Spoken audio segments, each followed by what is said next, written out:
स्तुता मया वरदा वेदमाता प्रचोदयन्तां पावमाने द्विजानाम् आयुः प्राणं प्रजां पशुं कीर्तिं द्रविणं ब्रह्मवर्चसं मह्यं दत्त्वा व्रजत ब्रह्मलोकम्। इस आभासी पटल पर मेरे साथ जितने भी विद्वज्जन श्रोता जुड़े हैं, मैं उन सबको प्रणाम करता हूं और इस व्यवस्था की व्यवस्थापिका प्रोफेसर कुमार का भी मैं हृदय से आभार व्यक्त करता हूं कि उन्होंने मुझे आपसे संवाद करने का अवसर प्रदान किया है। मेरे लिए जो विचार का विषय है, वैदिक शिक्षाएं, वेद में क्या शिक्षा प्रदान की गई है, उन शिक्षाओं के आधार पर क्या मनुष्य अपने लक्ष्यों को प्राप्त कर सकता है, ये मेरे लिए निर्धारित विषय है, वैदिक शिक्षाएं। तो मैं इसी पर आपसे विचार विमर्श करने का प्रयत्न करूंगा। जैसा शास्त्र हमें बताते हैं कि मनुष्य के जीवन का लक्ष्य अभ्युदय और निःश्रेयस है। अभ्युदय पार्श्ववर्ती लक्ष्य है और निःश्रेयस दूरवर्ती लक्ष्य है। आप सब विद्वज्जन इस बात से परिचित हैं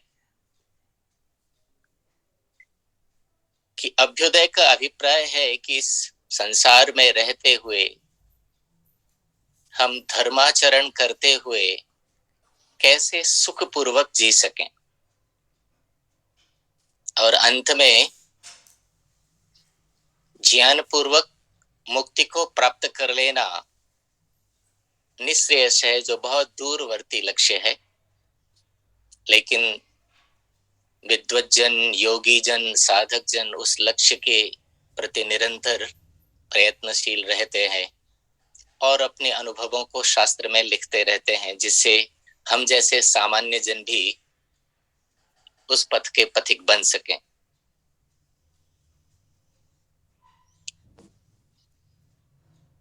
इस संपूर्ण जो कर्तव्य है, जिसके आधार पर हम इस लोक में धर्माचरण करते हुए सुखपूर्वक जीवन जी सकते हैं, अभ्युदय प्राप्त कर सकते हैं, उसका आधार वस्तुतः ईश्वर है। क्योंकि ईश्वर जो समस्त कर्म की व्यवस्था को, कर्म और उसके भोग की व्यवस्था को व्यवस्थित करता है, यदि वह आधार न हो, वह व्यापक तत्व न हो, तो अव्यवस्था हो जाएगी। कर्म का संपादन करने वाला जीव अपने कर्म के अनुरूप भोग को प्राप्त करे, ये व्यवस्था वस्तुतः ईश्वरीय व्यवस्था है। इसलिए वेद में ईश्वर के विषय में बहुत विस्तार से वर्णन मिलता है। यद्यपि वेद को लेकर अनेक चिंतक, जिनमें विशेष रूप से पाश्चात्य विद्वान है, वो ये स्वीकार करते हैं कि वेदों में बहुदेववाद है, अर्थात वेदों के वे ऋषि समय समय पर जब जब उन्हें जैसी जैसी आवश्यकताएं होती रहीं, उस समय में उस देव की परिकल्पना करके उनसे ऐश्वर्य की अपेक्षा करते रहे। किंतु भारतीय मनीषा के मनीषी, जो हमारी प्राचीन सनातन परंपरा के आचार्य हैं, वो ऐसा स्वीकार नहीं करते। और उस परंपरा में महर्षि दयानंद सरस्वती वो कहते नहीं, ये जो ईश्वर के अनेक नाम दिखते हैं, कहीं इंद्र, कहीं वरुण, कहीं यम, कहीं मातरिश्वा, कहीं अग्नि, ये बहुदेव नहीं है। उस ईश्वर की ही विभिन्न शक्तियों के सामर्थ्यों के आधार पर उसके लिए ही प्रयुक्त ये नाम है। ईश्वर एक ही है। और इस बात को वेदों में अनेक अनेक ऋचाओं में इस सिद्धांत को, इस सत्य को स्थापित किया गया है। और विद्वज्जन प्रायः उन ऋचाओं का, उन मंत्रों का उल्लेख इस प्रकार हमारे सामने करते हैं, एकम सत विप्रा बहुधा वदंती, कि वास्तव में वह ईश्वर जो इस संपूर्ण जगत का आधार है, जिसकी व्यवस्थाओं में ये संपूर्ण जड़ जंगम जगत चलता है, जो कर्माध्यक्ष है, कर्म और उसके भोग की व्यवस्था करता है, वह एक है। ऋग्वेद का ये मंत्र प्रायः विद्वान एकम सत विप्रा बहुधा वदंती, केवल ऐसा एक ही मंत्र नहीं, ऐसे असंख्य मंत्र हैं। ऋग्वेद में ही एको विश्वस्य भुवनस्य राजा, विश्वस्य भुवनस्य एकः राजा, इस संपूर्ण भुवन का, इस संपूर्ण ब्रह्मांड का, इस संपूर्ण चराचर जगत का एक ही राजा है, वह ईश्वर, वो एक ही है। इसलिए हमारे जो वास्तव में जो वैदिक सत्य सनातन परंपरा है, वह एकेश्वरवाद को स्थापित करती है। हाँ, उसके अनेक नाम हैं। अग्रणी होने से वह अग्नि है, ऐश्वर्यवान होने से वह इंद्र है, वर्णीय होने से, व्यापक होने से, वर्णीय होने से वह वरुण है, व्यापक होने से वह विष्णु है, कर्म व्यवस्था में दुष्टों को रुलाने के कारण वह रुद्र है, कल्याण कारक होने के कारण वह, कल्याण करने वाला होने के कारण वह शिव है, शंकर है। लेकिन वह वास्तव में एक ही सत्ता है, एको विश्वस्य भुवनस्य राजा। और वह व्यापक सत्ता है। स ओतः प्रोतश्च विभुः प्रजासु।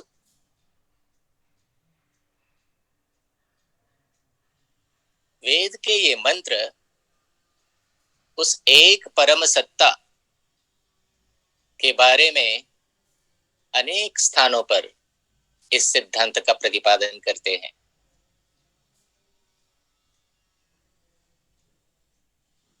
वेद ये भी कहता है, यस्तन्न वेद किम ऋचा करिष्यति, कि केवल मंत्र पाठ करते रहने से कल्याण की कामना हम करते रहें और वास्तव में उस ईश्वर को जानने का यत्न न करें, तो केवल ऋचा मात्र से, केवल मंत्र पाठ मात्र से, केवल उसका बिना ज्ञान के उसके स्वरूप को जाने बिना केवल अर्चन करते रहने से भी वास्तव में लक्ष्य प्राप्त नहीं होंगे। इसलिए ईश्वर के स्वरूप को कि वह एक है और संपूर्ण चराचर जगत में व्यापक तत्व है। और वेद यह कहता है कि यस्तन्न वेद किम ऋचा करिष्यति, और फिर ये भी हमें मंत्र प्राप्त होता है, तमेव विदित्वात् अति मृत्युमेति, कि उस परम तत्व को, उस ईश्वर को, उस ब्रह्म को, क्योंकि उस ईश्वर का नाम ब्रह्म भी है, वो बड़ा है, बृहत्वात् ब्रह्म, ब्रह्म।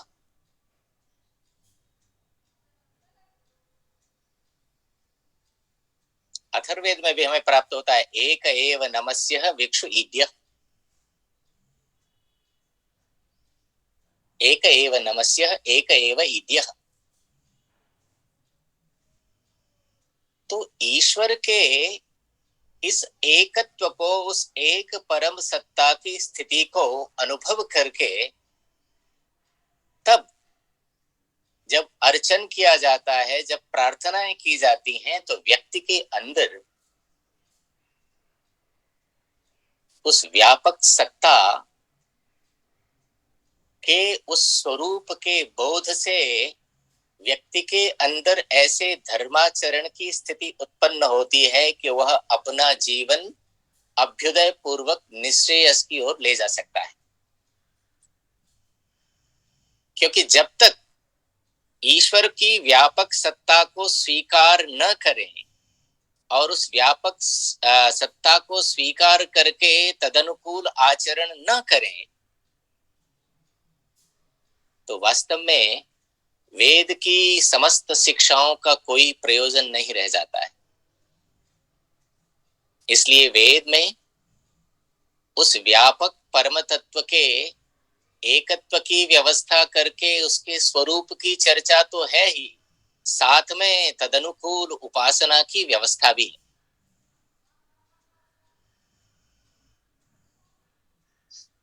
ऋग्वेद कहता है, उपत्वाग्ने दिवे दिवे दोषावस्तर्धिया वयम नमो भरंत एमसि।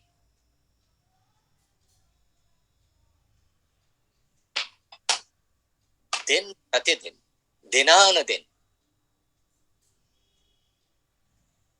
उस ईश्वर की उपासना का विधान, उस ईश्वर की उपासना का निर्देश, क्योंकि हम मनुष्य विभिन्न प्रकार के राग द्वेषों से युक्त होकर जब व्यवहार करते हैं, तो हमारा मानस एक ही तरह का नहीं रहता है, उसमें निरंतर परिवर्तन होता रहता है। कभी कभी वह परिवर्तन हमें अधर्माचरण की ओर भी ले जाता है, लेकिन हम अधर्म पथ पर न चले जाएं, इसके लिए क्या व्यवस्था कि निरंतर उपासना की स्थिति, प्रातः काल, सायंकाल, दिन रात ईश्वर हमारे समीप बैठा हुआ है, इसकी अनुभूति। जब हम ऐसी अनुभूति करते हैं, तब फिर हम अधर्माचरण की ओर प्रवृत्त नहीं होते। ईश्वर की व्यापक सत्ता को मानकर उसकी दिनानुदिन उपासना, उसके प्रति प्रणाम की अंजलि लेकर के जब हम उसके ओर बढ़ रहे होते हैं, उसके और व्यापक स्वरूप को समझने का यत्न करते हैं, तब वास्तव में हम कल्याण मार्ग पर बढ़ रहे होते हैं।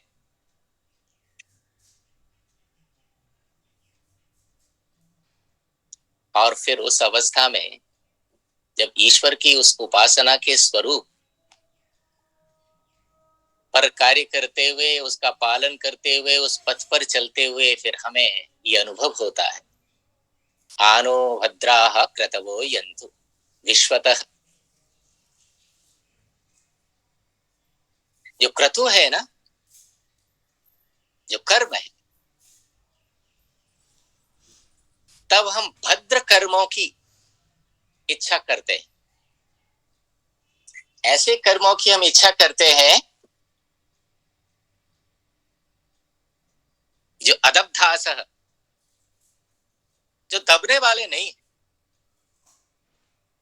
अर्थात व्यक्ति जब सत्य कर्म का आचरण करता है, सत्याचरण करता है, तो वह सत्याचरण अदब्ध होता है, उसे दबाया नहीं जा सकता।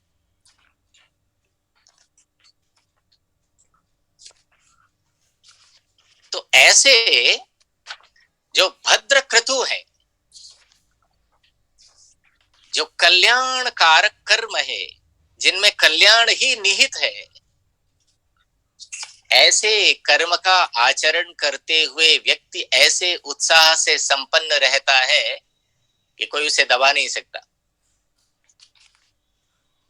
तो अदब्धा सह अपरीता स उद्भिदः, जो पराभूत न होने वाले हैं, और उद्भिदः उच्चता को प्राप्त कराने वाले। तब ईश्वर की उपासना करता हुआ व्यक्ति उस उपासना में याचना क्या करता है कि ऐसे जो भद्र क्रतु हैं वो विश्वतः आयांत, तो चारों ओर से मेरे पास आए। ऐसे क्रतु जो अदब्ध है, जो पराभूत न होने वाले हैं, और जो जीवन में उच्चता को प्राप्त कराने वाले हैं, ऐसे भद्र क्रतु, भद्रता प्रदान करने वाले, कल्याण प्रदान करने वाले ऐसे क्रतु जो है वो मेरे आचरण का भाग बन जाए। लेकिन ये सब स्थितियां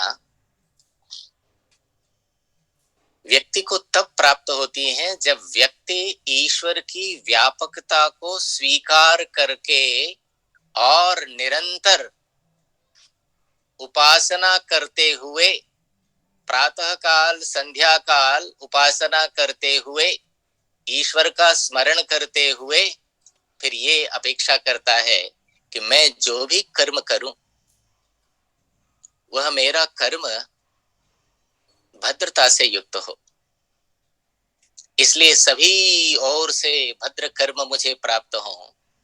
और जब ऐसा होगा तो वे कर्म ऐसे होंगे जिससे मैं किसी से दबूंगा नहीं, मुझे पराभूत नहीं कर सकेंगे।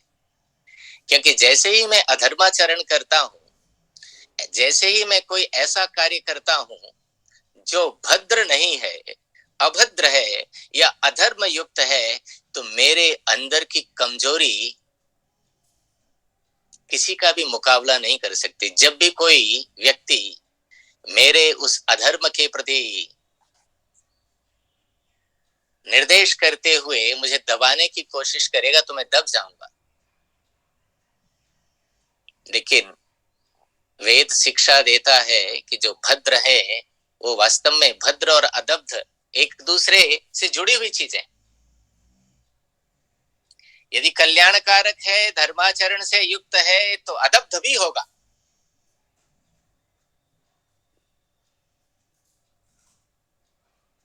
हमें और भी इस तरह की अनेक शिक्षाएं वेद से हमें प्राप्त होती हैं। देवानां भद्रा सुमतिर्ऋजूयताम्, देवानां रातिरभिनो निवर्तताम्, देवानां सख्यमुपसेदिमा वयम्, देवान आयुः प्रतिरन्तु जीवसे। कि देवताओं की जो कल्याणकारक सुमति है, विद्वज्जनों की जो कल्याणकारक सुमति है, शास्त्र बताता है कि देवलोक सामान्य जनों की रक्षा दंड लेकर नहीं करते। जैसे पशुपालक पशुओं की रक्षा के लिए, पशुओं के अनुशासन के लिए दंड धारण करते हैं, ऐसे देवलोक दंड धारण नहीं करते। वो बुद्धि से जिसकी रक्षा करनी होती है उसको सुमति प्रदान कर देते हैं विद्वज्जन। और जिसने देवताओं की उस सुमति में आचरण कर लिया, देवानां भद्रा सुमतिर्ऋजूयताम्, क्योंकि देवताओं की जो भद्र सुमति है उस पर जब हम चलने लगते हैं तो फिर हम ऋजु भी हो जाते हैं, हमें उदारता मिलती है। इसे हम अपने जीवन में अनुभव कर सकते हैं। जिसके पास भी सुमति है, देवों की सुमति जिसको प्राप्त हो गई, उसके जीवन में ऋजुता भी आ जाएगी। यदि जीवन ऋजुता से संपन्न नहीं है तो इसका मतलब है कि सुमति का भी अभाव है। इसलिए जब कभी हम इस तरह के वेद मंत्रों का पाठ करें तो उसके अर्थ पर इस दृष्टि से हमें निरंतर विचार करना चाहिए।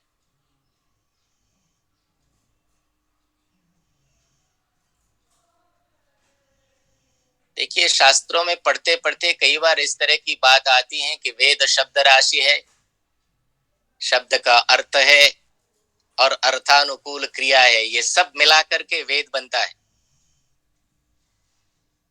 केवल शब्द राशि मात्र ही वेद नहीं है, शब्द के साथ अभिन्न रूप से अर्थ जुड़ा हुआ है। तो शब्द को जानना, उस शब्द से जुड़े हुए अभिन्न अर्थ को जानना और फिर तदनुकूल आचरण करना, तब जाकर के वेद हमारे लिए कल्याणकारक बनता है। केवल मैं मंत्र पाठ करता रहूं तो ठीक है, मंत्र पाठ करने से एक अभ्यास बना रहेगा, और कभी जब मंत्र का मुझे अर्थ भी बोध हो जाएगा तो कभी न कभी मेरा कल्याण होगा। इसलिए केवल मात्र मंत्र पाठ करना भी कोई अहितकारी नहीं है। हम व्यर्थ की और चीजों को गाते फिरें, उससे तो अच्छा है कि हम केवल मंत्र पाठ करके भी संतुष्ट होते हो, लेकिन उतने से बात बनने वाली नहीं।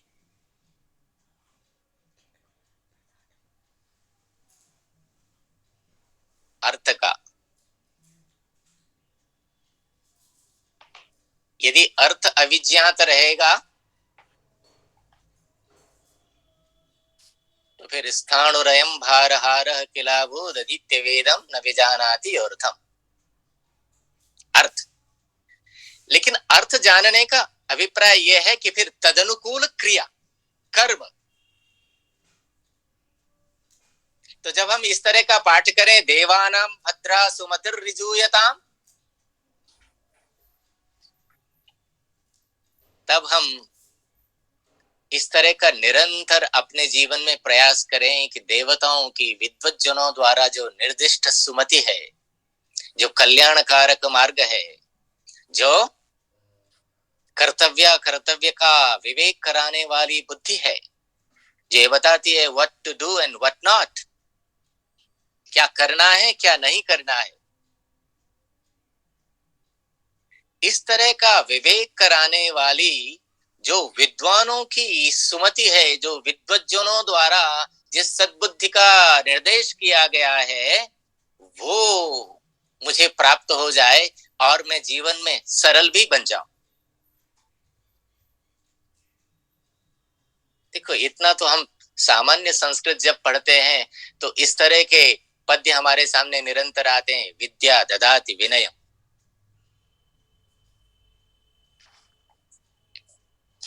ये जो सुमति है ना, जो सद्बुद्धि है, जो विद्या से संयुक्त है, उसके साथ विनय स्वयं आती है।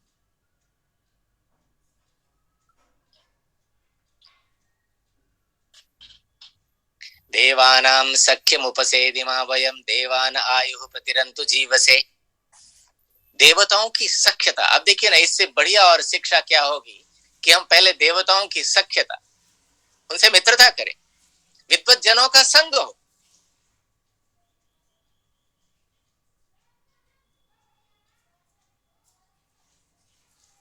सत्संगति कथय किन्न करोति पुंसा।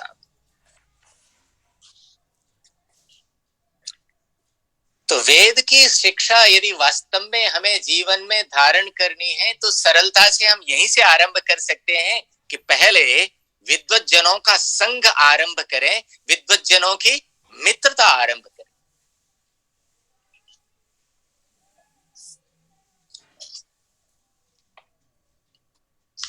तब हम सुमति प्राप्त करेंगे, तब हम सरलता प्राप्त करेंगे, हम दीर्घ जीवन प्राप्त करेंगे, हम सुखमय जीवन प्राप्त करेंगे। ये वेद की शिक्षा है।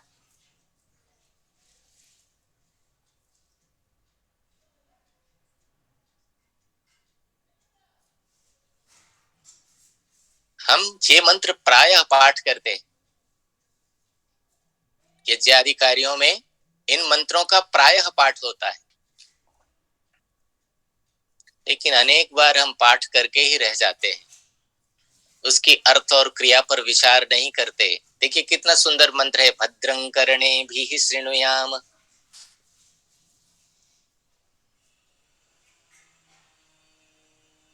देखिए व्यक्ति जैसा सुनता है ना वैसा ही बोलता है।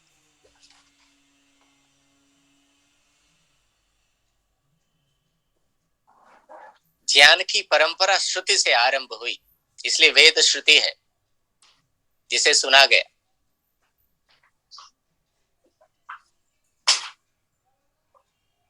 तो भद्र सुनेंगे, लेकिन भद्र कहाँ सुनेंगे? यदि हम विद्वत जनों की संगति करेंगे तो बात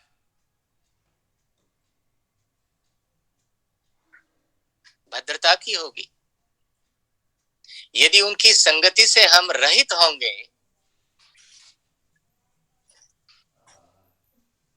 तब क्या स्थिति होगी? तब फिर हम भद्र नहीं सुनेंगे, तो फिर वेद की शिक्षा कैसे पूरी? वेद तो ये शिक्षा प्रदान कर रहा है, भद्रं कर्णेभिः शृणुयाम और भद्रं पश्येम अक्षभिः।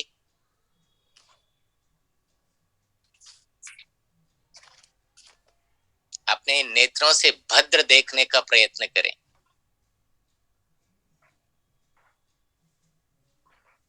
भद्रता, जीवन में अभद्रता भी चारों तरफ फैली हुई है, लेकिन हम उसको क्यों देखें? वेद तो भद्र की बात करता है।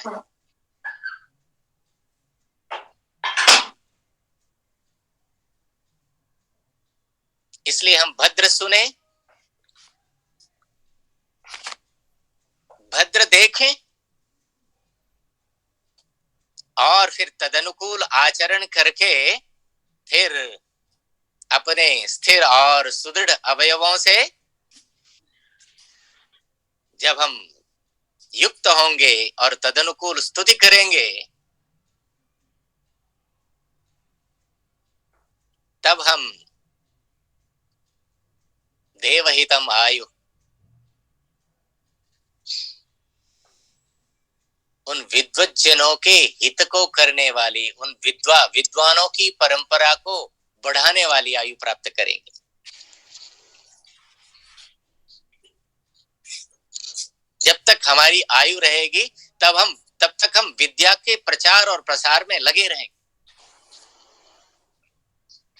लेकिन ये संस्कार तब आएगा जब हमने भद्र सुना हो, हमने विद्वानों की, विद्वज्जनों की मित्रता की हो, और विद्वज्जनों की मित्रता करते हुए उनसे भद्र सुना हो और फिर भद्र ही देखा हो, तब फिर हम मानसिक तौर पर, बौद्धिक तौर पर, बौद्धिक दृष्टि से, मानसिक दृष्टि से, शारीरिक दृष्टि से, सभी दृष्टियों से स्थिरता प्राप्त करेंगे और वह हमारा स्थैर्य उस विद्या के प्रचार और प्रसार को बढ़ाने में सहायक होगा।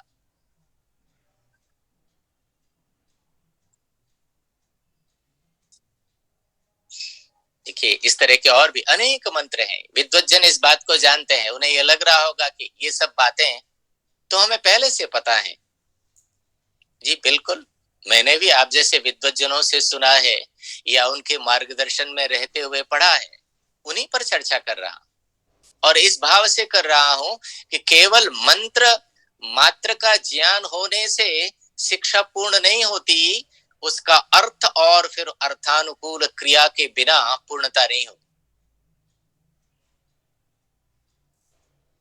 महर्षि पतंजलि का वह वाक्य, चतुर्भिः प्रकारैः विद्योपयुक्ता भवति, आगम कालेन, स्वाध्याय कालेन, प्रवचन कालेन, व्यवहार कालेन इति। तो जब तक व्यवहार में चीज नहीं उतर जाएगी तब तक विद्या की पूर्णता नहीं होगी। इसलिए वेद अनेक उपमाओं के साथ ऐसी उत्तम उत्तम शिक्षा हमें दे रहा है। यदि हम उन पर आचरण करें तो फिर हम अभ्युदय भी प्राप्त करेंगे और निश्रेयस की ओर बढ़ते रहेंगे और एक दिन निश्रेयस भी प्राप्त हो जाएगा। स्वस्ति पंथाम अनुचरेम सूर्या चंद्रमसा पुनर्दधताघ्नता जानता संगमे मही। कैसी उत्तम उपमा के साथ शिक्षा है। स्वस्ति पंथाम अनुचरेम,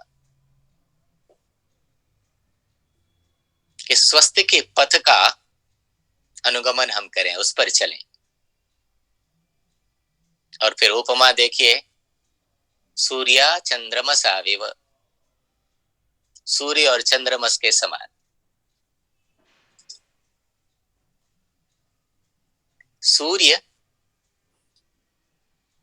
और चंद्रमा, सूर्य प्रकाश का स्रोत है, सूर्य ऊर्जा का स्रोत है।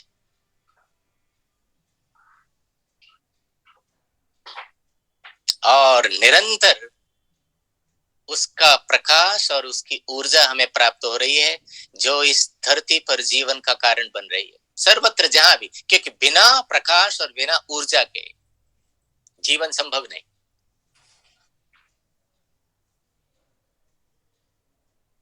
और स्वस्थ पथ पर बढ़ने के लिए प्रकाश और ऊर्जा दोनों की जरूरत है।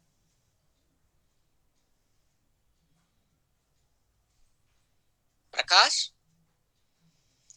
यदि बुद्धि में प्रकाश होगा, क्योंकि प्रकाश में हम चीजों को, पदार्थों को सही तरह से देख पाते हैं।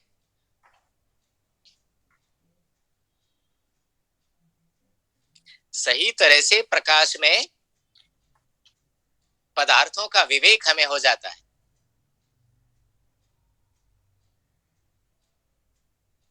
तो सूर्य की तरह है, स्वस्थ पथ का आचरण करने के लिए क्या होगा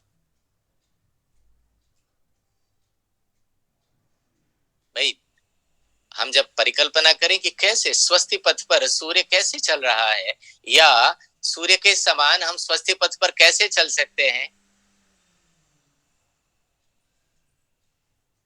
तो निश्चित रूप से हमें यही कि सूर्य प्रकाश और ऊर्जा से संयुक्त है, ऐसे ही स्वस्थ पथ पर बढ़ने के लिए हमें प्रकाश और ऊर्जा से संपन्न होना है। प्रकाश से हम सत और असत वस्तु का विवेक कर सकेंगे। सदासत विवेक, कर्तव्य का विवेक। बुद्धि यदि प्रकाश से युक्त होगी तो हमें कर्तव्य का विवेक होगा। क्या करना है, क्या नहीं करना है, कहाँ जाना है, कहाँ नहीं जाना है, क्या सुनना है, क्या नहीं सुनना है, क्या देखना है, क्या नहीं देखना है।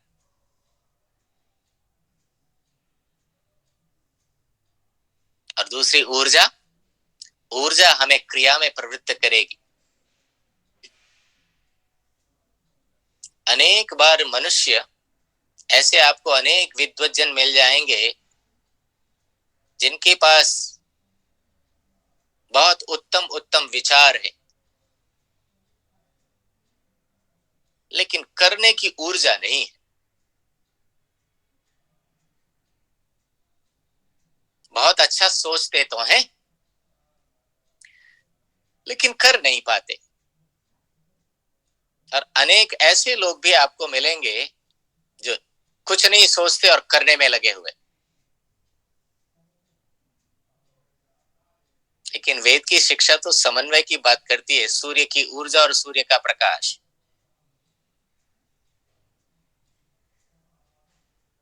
कि बुद्धि में इस तरह का विवेक हो जहां मैं कर्म और अकर्म के बीच में भेद कर सकूं, और फिर मेरा मन इतना संकल्प से और मेरा शरीर इस तरह की ऊर्जा से संपन्न हो कि फिर मैं तदनुकूल आचरण कर सकूं, केवल सोचते ही न रहूं।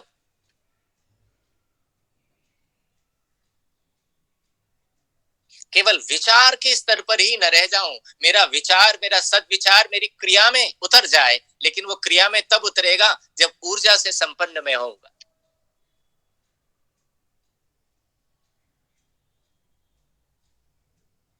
इसलिए वेद की इन शिक्षाओं को हम वास्तव में मंत्र में निरंतर पाठ करते रहते हैं, लेकिन तदनुकूल हमें व्यवहार करने का यत्न करते रहना चाहिए।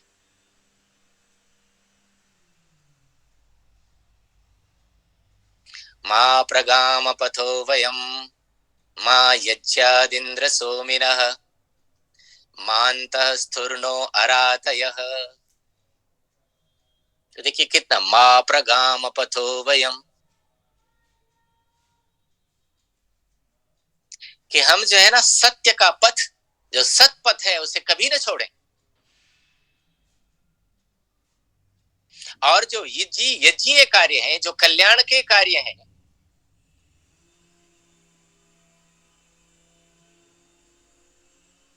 उनको भी न छोड़ें।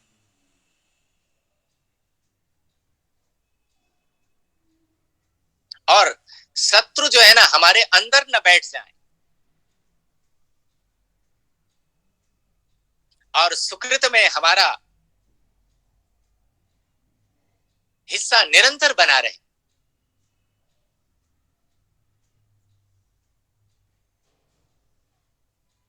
जब आत्मा, जब हम उत्साह से हीन हो जाते हैं,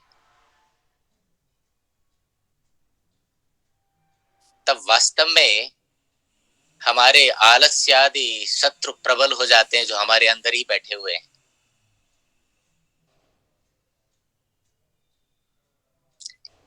ये जो हम देखते हैं या सुनते हैं, जिसे हम डिप्रेशन कहते हैं, ये एक तरह का शत्रु ही तो है, जो मेरे कहीं अंतःकरण में आकर बैठ गया, जो मुझे अब कुछ सोचने नहीं देता, जो मुझे डुबाए दे रहा।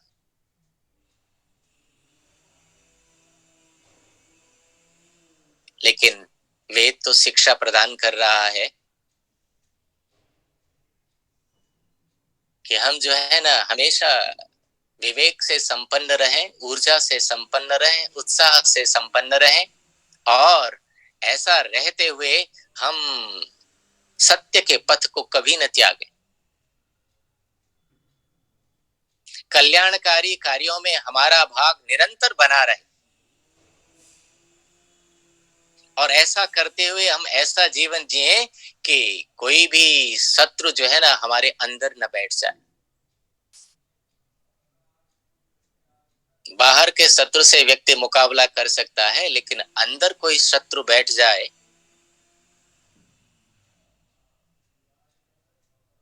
तो मुकाबला बड़ा कठिन है। नीति शास्त्र कहता है, आलस्यो हि मनुष्याणाम शरीरस्थो महान रिपु। एक शत्रु ही तो है, महान रिपु कहा। बैठ गया आलस्य हमारे अंदर, हमारा शत्रु बनकर, और हमें कुछ करने नहीं देता है। ऊर्जाहीन है हम, विचार के स्तर पर हम पड़े पड़े बहुत सोचते रहते हैं, लेकिन हमारा आलस्य शत्रु जो हमारे अंदर बैठ गया है, वो हमें कुछ करने नहीं देता। लेकिन वेद शिक्षा प्रदान कर रहा है, मानतः स्थूर्णो अरातय, न अरातय अंतः मास्तु, क्या मां अंतस्थु, अंदर न बैठे। देखिए बाहर शत्रु हो सकता है, यद्यपि हमारी परिकल्पनाएं, हमारी शिक्षाएं तो ये हैं कि हम किसी से द्वेष न करें, सबसे मित्रवत आचरण करें। लेकिन मैं तो मित्रवत आचरण कर सकता हूं, लेकिन अगला व्यक्ति शत्रुता पाले हुए है तो वो तो पालेगा ही, जब तक हम संपूर्ण वातावरण को उस रूप में नहीं बना देंगे। लेकिन फिर भी वेद की ये जो प्रार्थना है कि मेरे अंदर कोई शत्रु न बैठ जाए,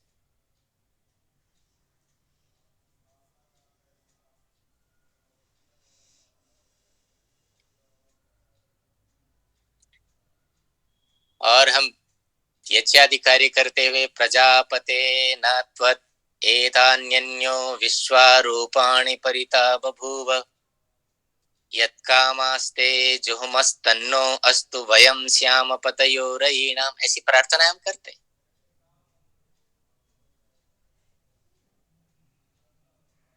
जहां ईश्वर के उस स्वरूप की चर्चा भी कर रहे हैं कि आपके सिवा ये संपूर्ण जो जड़ जंगम जगत है, इसको व्याप्त करके आपके सिवा और कोई नहीं है, आप ही व्यापक तत्व हैं।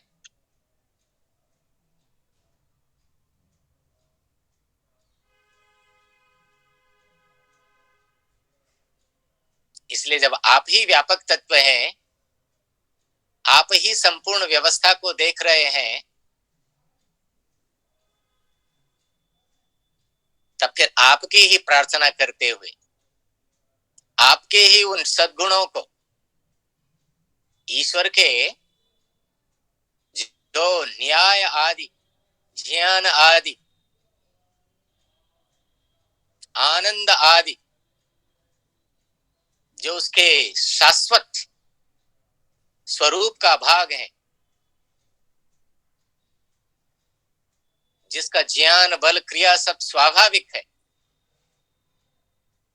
ऐसे उस ईश्वर को व्यापक मान के उसमें से उसकी न्याय व्यवस्था, उसकी उदारता, उसकी दयालुता, उन सबको जब हम अपने अंदर धारण करते हैं, तो वास्तव में फिर ईश्वर से यही प्रार्थना हम कर सकते हैं कि यद कामास्ते जुहुमः, कि जिन जिन कामनाओं को लेकर, जिन जिन अपेक्षाओं को लेकर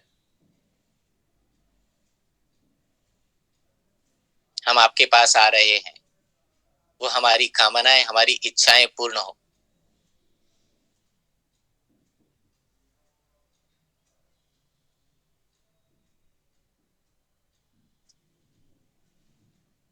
देखिए ना, ये तो बड़ा प्रसिद्ध मंत्र जो महर्षि दयानंद को बड़ा प्रिय है। उन्होंने ईश्वर स्तुति प्रार्थना उपासना में, ये वास्तव में मैंने इस क्रम में कि यजुर्वेद के पिछला जो मंत्र हम पढ़ रहे थे, वो यजुर्वेद के 23वें अध्याय का 65वां मंत्र, और फिर जो है ना 30वें अध्याय का 3रा मंत्र, विश्वानि देव सवितर दुरितानि परासुव।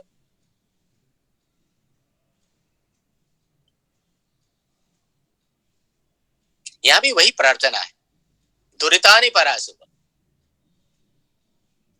और ये ऐसी प्रार्थनाएं हैं, ये ऐसे मंत्र हैं जो हम, जिनका पाठ दैनंदिन रूप से हम करते रहते हैं।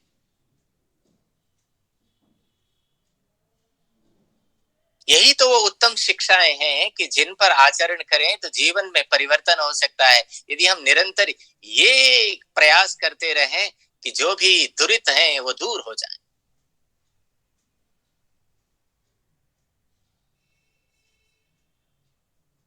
देखिए, कोई भी, हर एक प्रत्येक व्यक्ति कोई और जाने न जाने, लेकिन अपने दुरितों को व्यक्ति स्वयं तो जानता है। इसलिए जिस दिन मैं ये संकल्प कर लूं कि ओहो मेरे अंदर ये दुरित है, मेरे अंदर ये दुर्गुण है, जिस दिन मैं उसको पहचान लूं, तो मैं ही प्रयत्न करके उसको दूर कर सकता हूं। और उस प्रयत्न में ईश्वर कैसे सहायक होता है? क्योंकि ईश्वर व्यापक है, सर्वज्ञ है। मैं अपने दुरित को जानता हूं और ईश्वर जानता है, और कोई जाने न जाने। और ईश्वर बीच बीच में मुझे सावधान करता रहता है, मेरे अंदर भय उत्पन्न करता रहता है उस दुरित के प्रति।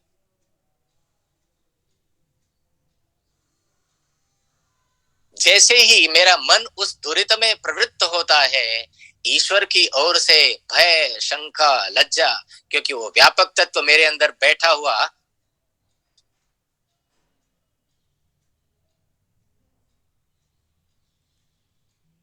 तो इसलिए ईश्वर से प्रार्थना, दुरितानि परासुभ। और फिर जो भद्र है वो प्राप्त हो। हर जगह भद्रता की कामना है। देवानां भद्रा सुमतिर्रिजूयता, आनो भद्राः क्रतवो यन्तु, भद्रं कर्णेभिः शृणुयाम, भद्रं पश्येम, यद्भद्रं तन्न आसुव। सर्वत्र भद्रता की, सर्वत्र कल्याण की कामना है। यही तो शिक्षा, वेद की शिक्षा निरंतर कल्याण की कामना से युक्त है।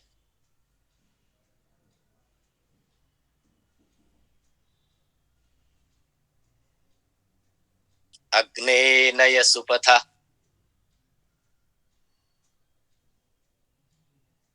उस अग्रणी ईश्वर से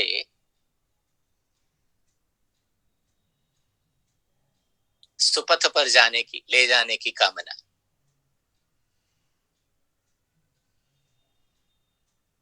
और जितने भी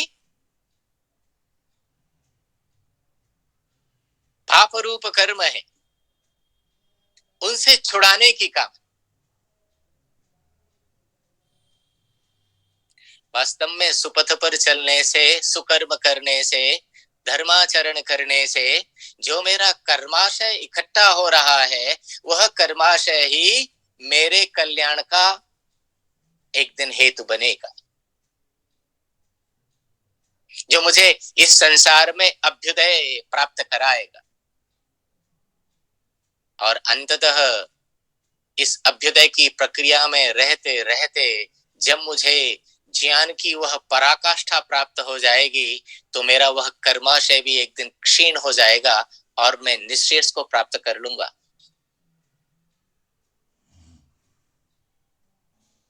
लेकिन कहां से आरंभ किया जाए, व्यक्ति कहां से आरंभ करे? कई बार हम उत्साह में सीधा विरक्त हो करके और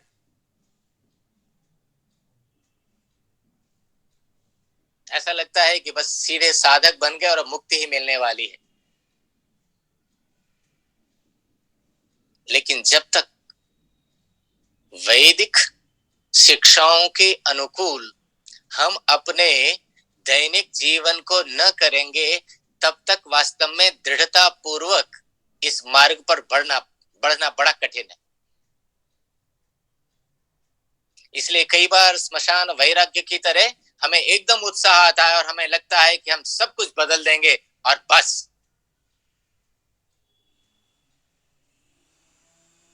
फिर कभी कभी निरुत्साह आ जाता है, तो कई बार विरक्त हुए लोग भी दृढ़ता पूर्वक उस मार्ग पर दूर तक नहीं जा पाते।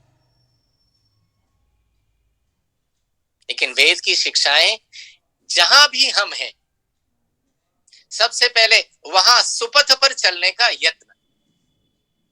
कैसे सुपथ पर चलने का यत्न होगा? विद्वत जनों की संगति, उनसे मित्रता,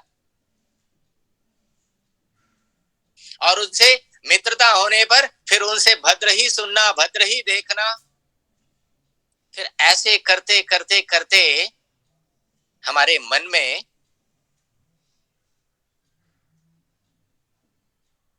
सत संस्कार बैठ जाते हैं और फिर हमारा जीवन धीमे धीमे अभ्युदय पूर्वक निश्रेयस की ओर बढ़ने लगता है।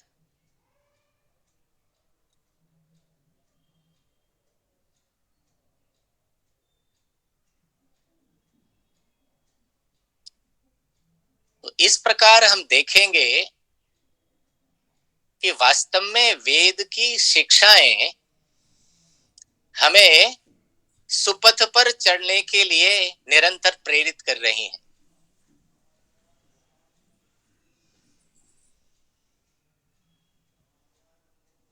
यद्यपि शास्त्र, जो वेदादि शास्त्र हैं और विशेष रूप से वेद, उसको सर्व ज्ञानमय कहा गया है।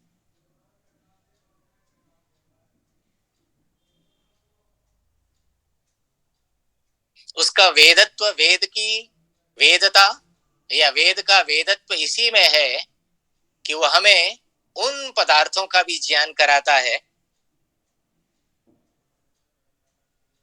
जिन पदार्थों का ज्ञान हम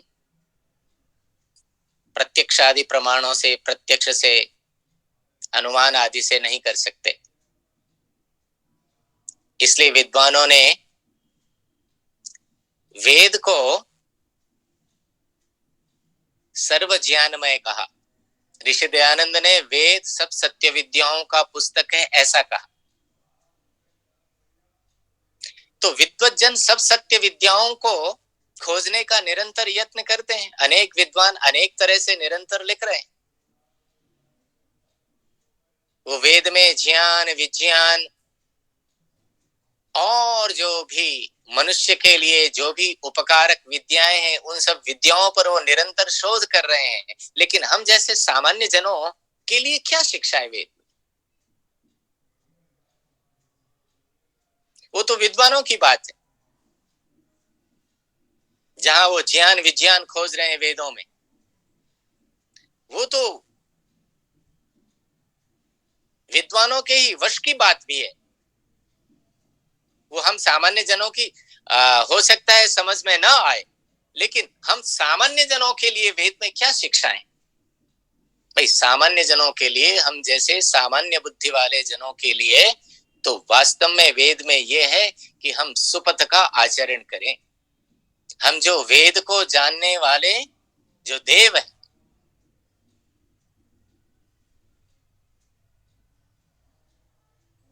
वेद वेत्तार एव देवाः, जो वेद को जानते हैं वही तो देव है, वही तो विद्वज्जन, विद्वांसो वही देवाः। तो उनकी हम संगति करें, उनके साथ मित्रता करें, उनके साथ मित्रता करते हुए भद्रता ही, उनके जीवन में जो भद्रता है उसको देखें। और अनेक बार हमारे आचार्यों ने यह भी कहा, क्योंकि मनुष्य सर्वज्ञ नहीं है, इसलिए प्रत्येक मनुष्य के जीवन में कोई न्यूनता भी हो सकती है। लेकिन हमारे जो विद्वज्जन हैं, जो देवता हैं, उनका ये भी वाक्य हमें स्मरण करना चाहिए, यन्यस्माकं सुचरितानि तानि त्वयोपास्यानि नो इतराणि। इसलिए हम जब विद्वज्जनों के पास जाएं तो भद्रता देख रहे हैं। ऐसे तो विद्वज्जनों के जीवन में भद्रता ही होती है,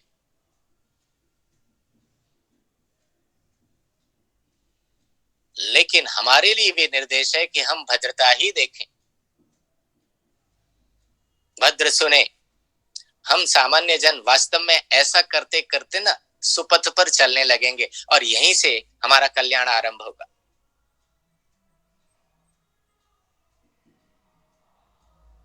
इसके साथ साथ हमें अनेक प्रकार की शिक्षाएं, समाज की शिक्षा,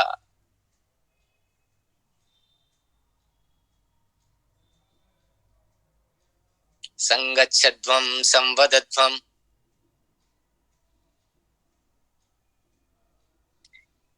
ये जो संगठन,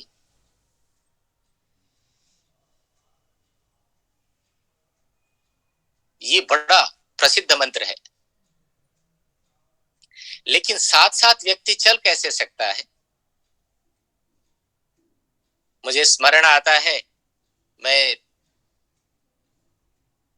गंगा प्रसाद उपाध्याय जी द्वारा लिखे हुए ग्रंथ को पढ़ रहा था। वहां उन्होंने इस मंत्र पर विचार किया, संगच्छध्वम संवदध्वम।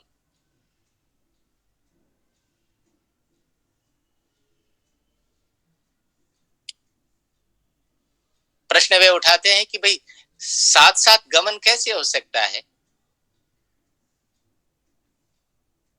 किसी व्यक्ति का तेज चलने का सामर्थ्य है, कोई कम सामर्थ्य वाला है,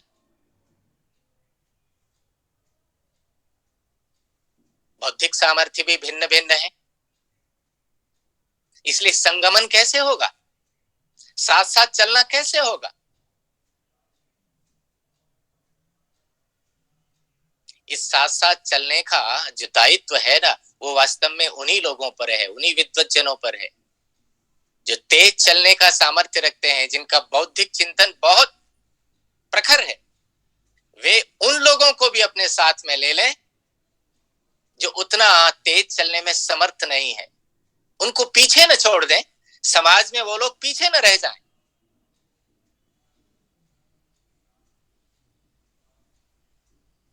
क्योंकि समाज में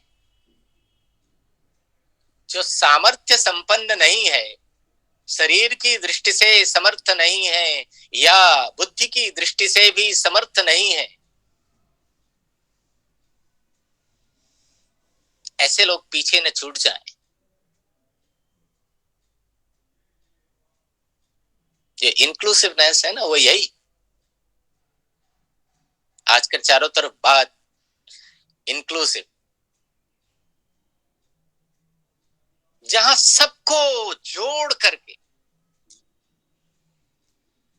कम सामर्थ्य वाले हैं, जो मध्यम सामर्थ्य वाले हैं और जो न्यून सामर्थ्य वाले हैं, वो कोई कहीं छूट न जाए। किसी भी प्रकार का विकास हो, चाहे वो आर्थिक विकास हो, चाहे कोई सामाजिक विकास की स्थिति हो, कहीं भी किसी भी तरह का उदय हो रहा हो, उत्थान हो रहा हो, उस उत्थान में कोई रह न जाए, सबको शामिल करके हम चलें।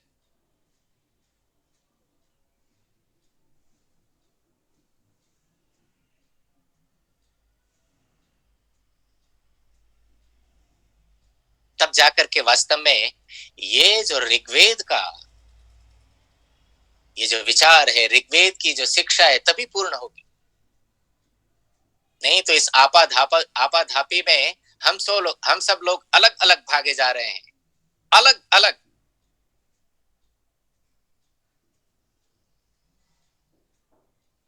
और उसमें कुछ बहुत बड़ी संख्या में लोग ऐसे हैं जो पीछे छूट जाते हैं, और फिर जो ऐसा समाज जो विचार की दृष्टि से भी पीछे रह गया और उसके अंदर असत विचार पनपने लगेगा, तो असत विचार वालों का समूह एक दिन इतना बड़ा हो जाएगा कि सद विचार वाले कुछ कर ही नहीं सकते। समाज का विकास रुक ही जाएगा। इसलिए उत्तम विचारों का प्रचार और प्रसार निरंतर हो, इसी में संगमनता है।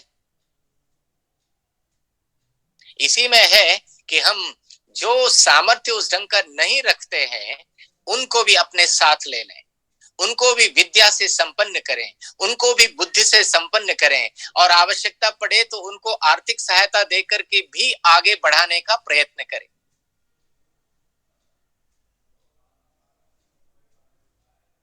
और सबसे बड़ी सहायता तो वास्तव में बुद्धि से संपन्न कर देना है, विद्या से संपन्न कर देना है।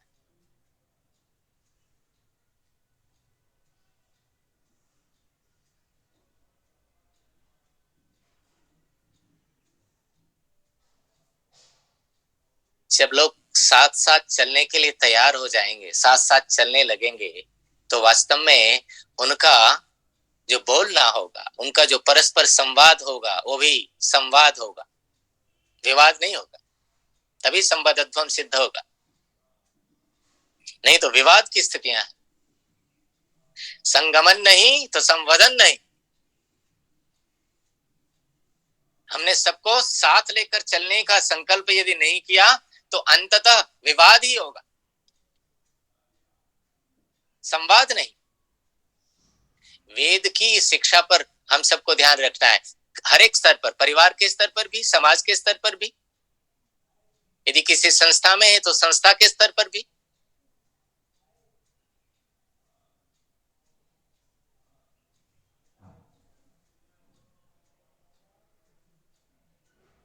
और ये जो समाज के उसके आगे बढ़ने का जो सूत्र है ना, इसलिए विद्वज्जन हमें बताते हैं कि इसलिए पशुओं का जो समूह है और मनुष्य के समूहों को अलग अलग समाज और समझ शब्द से कहा जाता है, क्योंकि यहाँ विचार पूर्वक ये जो समूह है, जो मनुष्यों का समूह है, ये विचार पूर्वक इकट्ठा,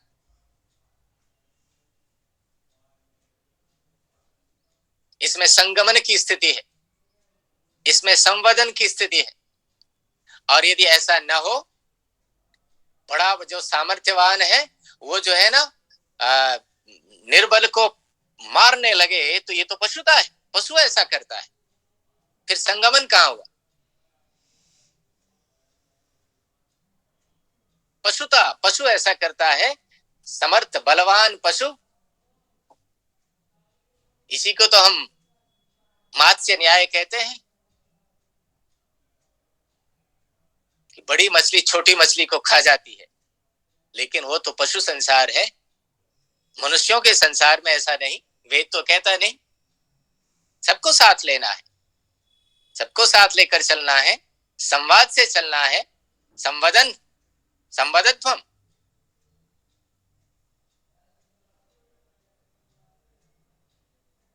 शुद्धाः पूताः भवते यज्ञास, ये वेद मंत्रों की छोटी छोटी शिक्षाएं मैंने कहीं से संग्रहित की। मैंने कहा चलो मैं अपने विचार में ये रखूंगा। ये वास्तव में विद्वानों के लिए, मेरा ये जो कथन है, मैं जो अपना व्याख्यान कर रहा हूं, ये वास्तव में विद्वानों के लिए नहीं है। और इसलिए विद्वज्जन ये भी समझते होंगे कि ये क्या कह रहे हैं, ये तो हमें पहले से पता है। वास्तव में मैं तो अपने जैसे या और जो सामान्य जन है उनको ध्यान में रखकर ये बात कह रहा हूं कि आखिर वेद की शिक्षाओं का यदि हम कहें वेद में यह विज्ञान है, वेद में वह विज्ञान है, वो वास्तव में विद्वानों के विचार का विषय है। लेकिन जब हम शिक्षा की बात करें कि जो हमें कुछ सिखा के हमें आगे ले जाने की स्थिति हो, तो वो यही चीजें शुद्धा पूता भवत यज्ञास, कि हम शुद्ध बने, पवित्र बने, परोपकार से संपन्न हो, यज्ञ कर्म हो। यज्ञ वास्तव में परोपकार का कर्म है, परोपकारमय जीवन वाले हो। यदि वास्तव में हम परोपकार से संपन्न न हो, स्वार्थ ही हमारे जीवन में हो, तो हमारी मनुष्यता खंडित हो जाती है।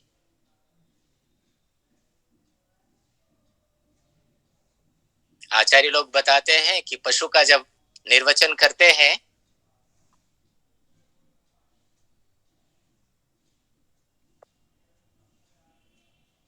क्षमा करें मेरी बैटरी,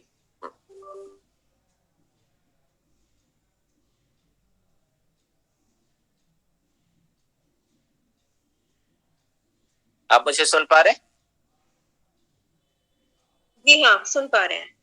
जी सुन पा रहे हैं। मेरी बैटरी लो हो गई थी तो मैंने एक अपना लगाया। ठीक है, चलिए।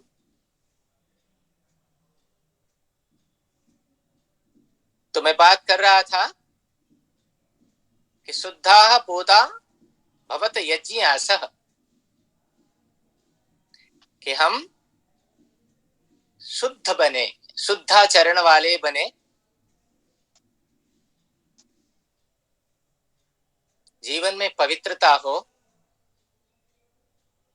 और हमारा जीवन परोपकार से संपन्न हो।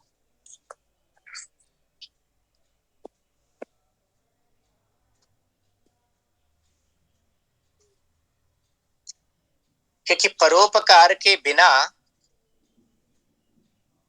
स्वार्थ से संपन्न होने से हम में पशुता आती है।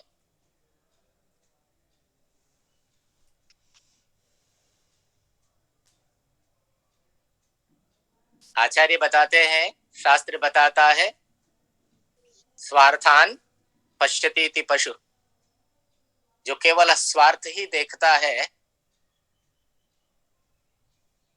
वो पशु है।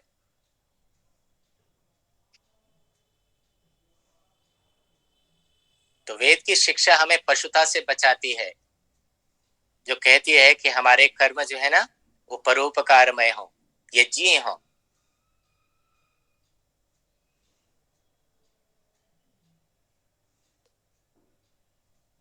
और ईश्वर से भी प्रार्थना है, भद्रम भद्रम क्रतुम अस्मासु धेहि।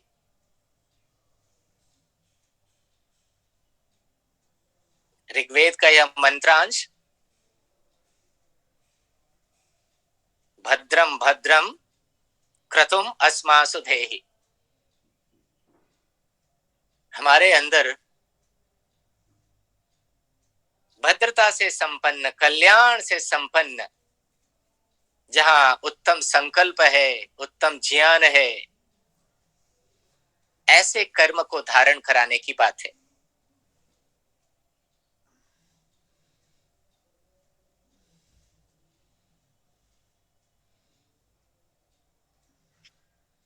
और ये भी लालच, स्वार्थ से और लालच से रहित होने की शिक्षा भी वेद देता है। मां गृधः कस्यचित् धनम्,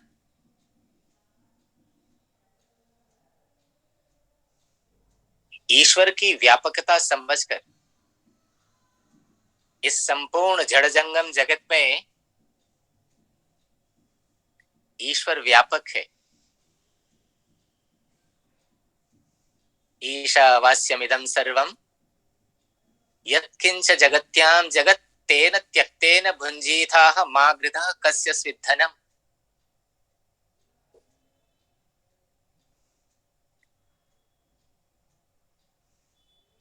तो त्याग भाव, वास्तव में त्याग भाव में ही परोपकार आता है।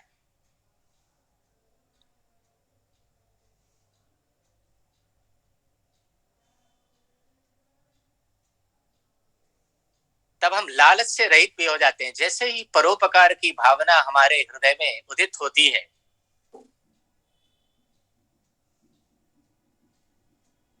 तब हम लालच से रहित होते हैं। तब हम अन्य भी जो दुर्गुण हैं, तब हम क्रूरता से रहित हो जाते हैं। उदारता हमारे मन में आने लगती है।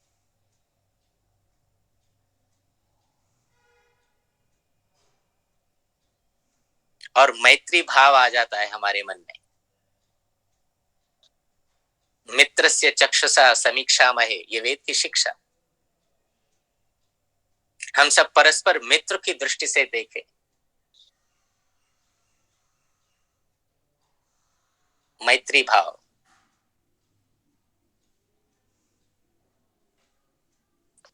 वास्तव में जहां सन्मित्रता होती है, जहां उत्तम मित्रता होती है, वहां निरंतर एक दूसरे के उपकार करने का भाव बना रहता।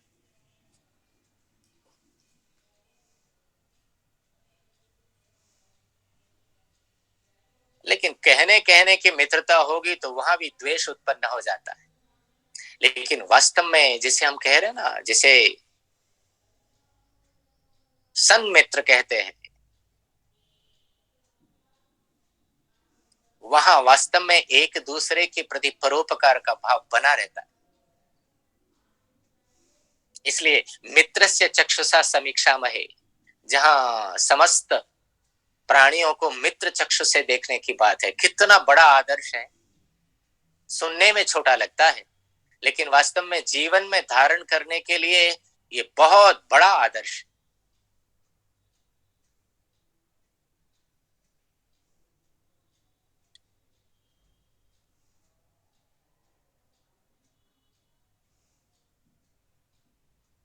यजुर्वेद में और भी एक मंत्रांश देखिए, ऋतस्य पथा प्रेत, जहां ऋत के पथ पर चलने की बात है, सत्य के पथ पर चलने की बात है।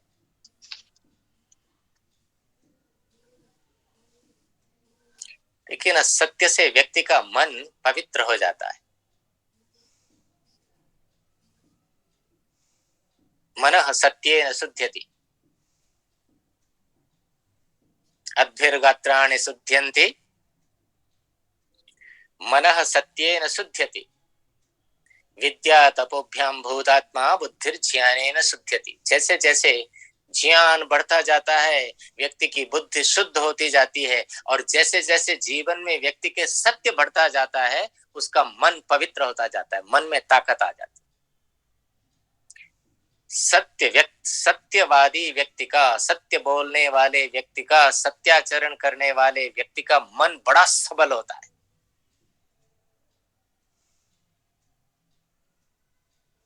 नहीं वह झुकता, अदब्ध अपरिदास उद्भिद होता है, ऊपर ही बढ़ता जाता है। मैं किसी ग्रंथ में पढ़ रहा था, किसी ने लिखा कि सत्य बोलने का सबसे बड़ा लाभ ये भी होता है कि हमें यह ध्यान नहीं रखना पड़ता कि किसको मैंने क्या कहा। असत्य बोलने पर मुझे ये भी ध्यान रखना पड़ता है कि मैंने उस व्यक्ति को ये बात कही है और इस व्यक्ति को ये बात कही है। जबकि सत्य कहने वाला व्यक्ति जिसको भी कहेगा एक ही बात कहेगा।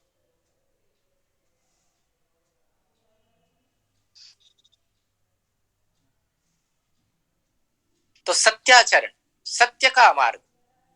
वास्तव में कोई भी, मेरा जैसा व्यक्ति कोई भी अपने कल्याण की अपेक्षा करता हो, कल्याण की अभिप्सा, तो ऐसे कल्याण अभिप्स व्यक्ति को बस ये है कि जीवन में सत्य के आचरण का प्रयत्न कर देना चाहिए आरंभ। सच कहने का ही स्वभाव बनाना है, सच जानने का ही स्वभाव बनाना है। और ये सब कहाँ से आएगा? ये वास्तव में देवताओं की मित्रता से आएगा, देवजनों की मैत्री से आएगा, उत्तम व्यक्तियों की संगति करने से आएगा।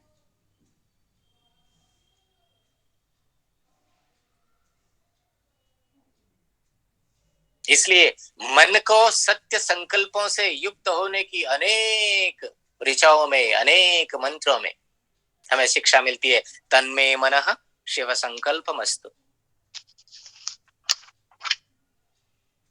मेरा मन उत्तम संकल्पों वाला, उत्तम उत्तम संकल्प,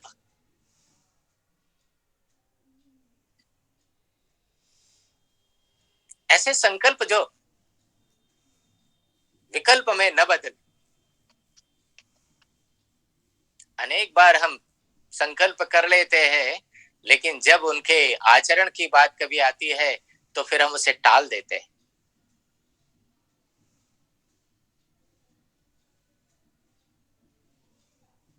तो मन में दृढ़ता, मन का संकल्पवान होना, मन का सत्य संकल्पों से युक्त होना, सच्चाई अपने जीवन में धारण करने के लिए ये वेद की उत्तम शिक्षा है। इस पर चल के ही कोई व्यक्ति इस एकमात्र इस शिक्षा पर चल के ही आत्म कल्याण कर सकता है।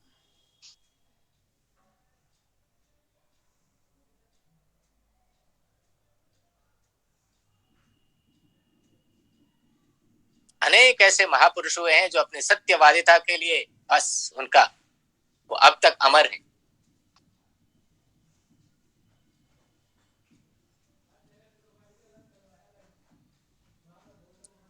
तो केवल इस भावना से कि हम अमर हो जाएंगे, लोग हमें बाद में जानेंगे सत्यवादी, इस दृष्टि से नहीं। वास्तव में सत्याचरण करने से आत्म कल्याण होता है, आदमी बलवान बन जाता है, आदमी का मन बड़ा संकल्प से युक्त होता है और बड़ा सबल होता है।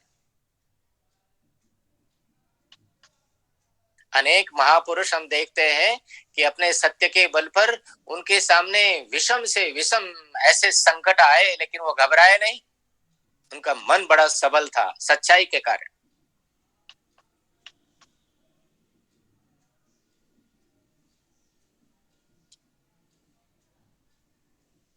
सभी वेदों में हमें उत्तम उत्तम शिक्षाएं मिलती हैं।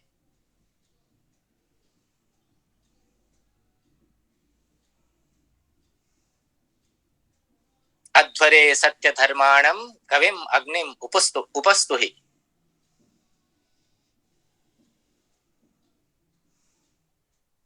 अध्वरे सत्य धर्माणम, हिंसा रहित यज्ञ में। यज्ञ कैसा है? अध्वर है। वो हिंसा के लिए नहीं किया जाता, वो तो उपकारक कर्म है, उपकार की भावना से किया जा रहा है। इसलिए उपकार की भावना से किया गया प्रत्येक कर्म यज्ञ की कोटि में आ जाता है। जहां व्यक्ति निष्ठा से, उपकार के भाव से अपने कर्तव्य का पालन कर रहा है, वो सब यज्ञीय कोटि में आते हैं। इसलिए उत्तम अध्यापक जहां अपने कार्य में लगा हुआ है, उसका उत्तम अध्यापन उसका यज्ञ। यज्ञ का बड़ा व्यापक अर्थ है, लेकिन जिस भी कार्य में हिंसा है, अपकार है, वह यज्ञ नहीं है। चाहे भले ही हम अनेक आहुतियां दे लें, लेकिन जहां अपकार की स्थिति है,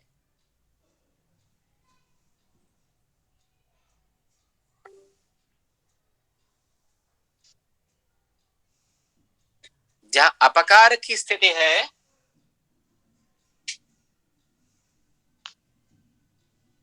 वहां यज्ञीय भावना नहीं है। इसलिए वो कार्य, वो कर्म यज्ञ नहीं कहलाते। अध्वरे सत्य धर्माणम कविम अग्निम उपस्तु ही। किस अध्वर में, हिंसा रहित यज्ञ में, सत्य धर्माणम कविम अग्निम, जो सत्य धर्मा अग्नि है, अग्रणी है,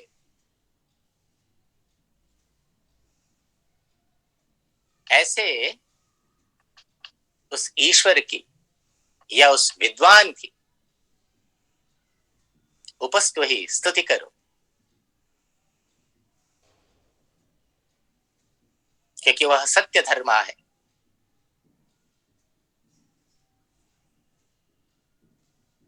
वो कवि है, वो क्रांतदर्शी है।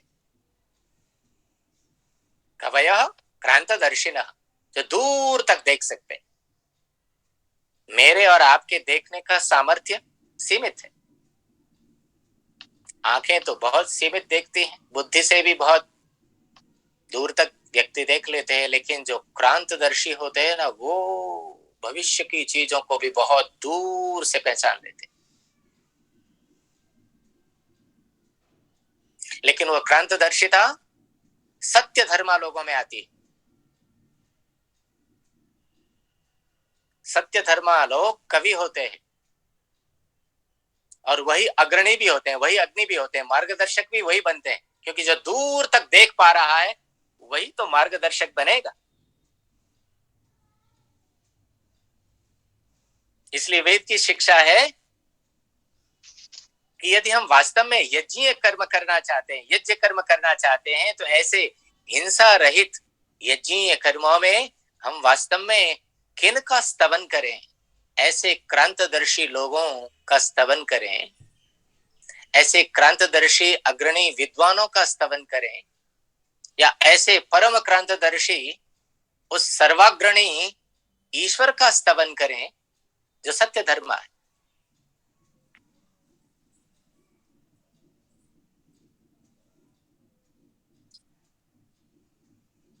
सामवेद के, ये मैं सामवेद के मंत्र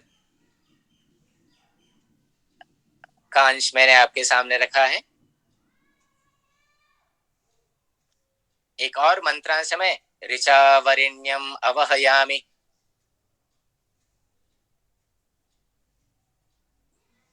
कि मैं ऋचाओं से, मैं वेद मंत्रों से श्रेष्ठ संरक्षण मांगता हूं।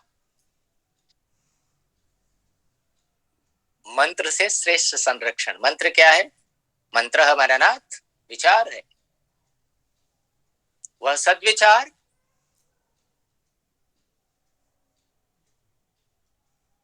वह साक्षात्कृत धर्म ऋषियों के द्वारा अनुभूत सत्य।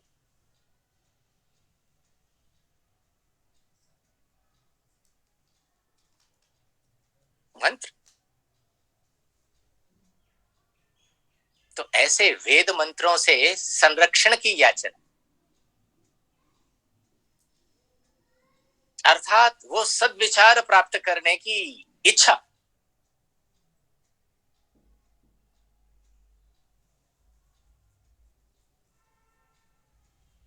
उन क्रांतदर्शी साक्षात्कृत धर्म ऋषियों ने जिन सत्य विचारों का साक्षात्कार किया अपनी मनीषा में, वे मंत्र, उन मंत्रों से, उस प्रकार की मनीषा से, उस प्रकार के विचार से संरक्षण की याचना। अर्थात व्यक्ति को संरक्षण कौन कर सकता है? सद्विचार। जैसे मैंने पीछे भी कहा था कि पशु आदि के रक्षण के लिए व्यक्ति दंड अपने हाथ में रखते हैं,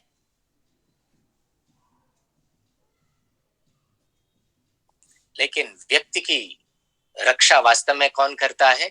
सद्विचार। मंत्र करता है रक्षा। वेद मंत्र, वेद का सद्विचार। इसलिए कहा है मंत्र श्रुत्यम चरामसि, ये भी वेद वाक्य है कि हम अपना आचरण वैसा करते हैं जैसा हमने मंत्रों में सुना है। तो मंत्रों में प्रार्थना करते हुए हम निरंतर सुनते रहते हैं। हम यज्ञ आदि, हम चाहे ब्रह्म यज्ञ करें, चाहे देव यज्ञ करें, इसमें हम मंत्र पाठ करते रहते हैं, लेकिन प्रार्थना ये है यहाँ इस मंत्रांश में, मंत्र श्रुत्यम चरामसि, कि जो मंत्र में हम सुन रहे हैं, जिस मंत्र का हम पाठ कर रहे हैं, तदनुकूल आचरण करने की बात। क्योंकि जिस मंत्र से संरक्षण मांगा गया, जिस सद्विचार से संरक्षण मांगा गया, तो संरक्षण कब मिलेगा? जब उस सद्विचार के अनुकूल आचरण।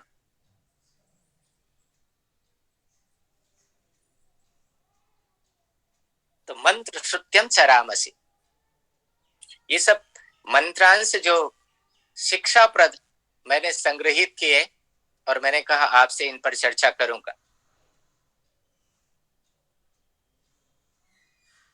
अमृताय आप्यायमानः दिवि उत्तमानि शवांसि धिष्व, ये भी सामवेद की ऋचा है, सामवेद का मंत्र है।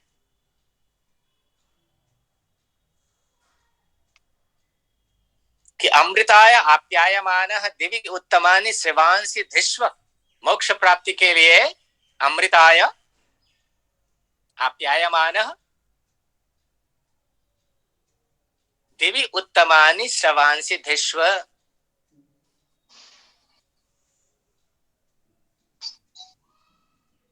कि द्युलोक में उत्तम यश को प्राप्त करने का प्रयत्न कर हे जीव, हे मनुष्य।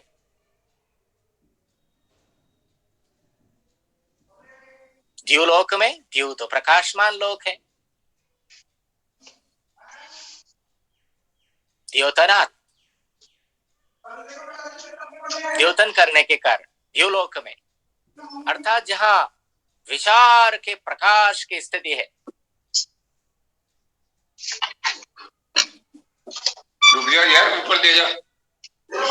अरे मैं क्लास में हूँ यार। उसमें ऊपर टेबल पे। द्युलोक में, अर्थात जहां प्रकाश से भरे हुए विचार हैं, उसमें हमें यश प्राप्त हो, अर्थात हम ऐसे यशस्वी विचार वाले बने।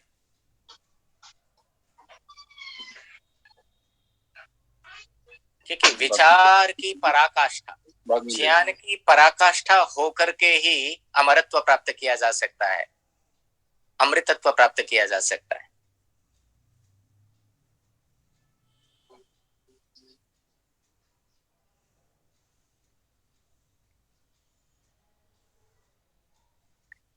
और भी ऐसी शिक्षाएं, अनेक शिक्षाएं। यज्ञस्य ज्योतिः प्रियम मधु पवते, यज्ञ की ज्योति प्रिय और मधुर भाव उत्पन्न करती है। इसे तो ये तो अनुभूत चीजें हैं। जब कभी आपको ऐसा संकट लगता हो कि हमारे परिवारों में प्रियता और मधुरता समाप्त हो रही है, तो आप इसे अनुभव करके देख लें। आप यज्ञ आरंभ करिए। आप धीमे धीमे, आप अकेले भी आरंभ कर सकते हैं, मैं अकेला भी आरंभ कर सकता हूं, और फिर आग्रह कीजिए कि हम सब लोग यज्ञ पर बैठें।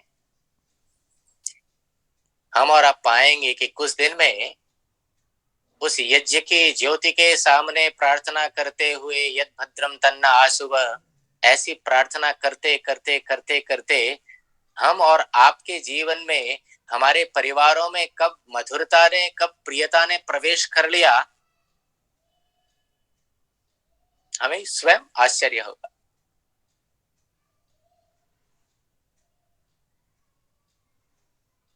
हम इस यज्ञीय भाव से रहित होते हैं, तब हमारे सामने संकट आता है।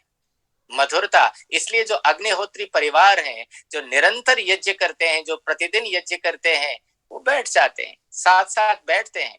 कभी कोई बात भी होती है तो उसके बाद संवाद हो जाता है।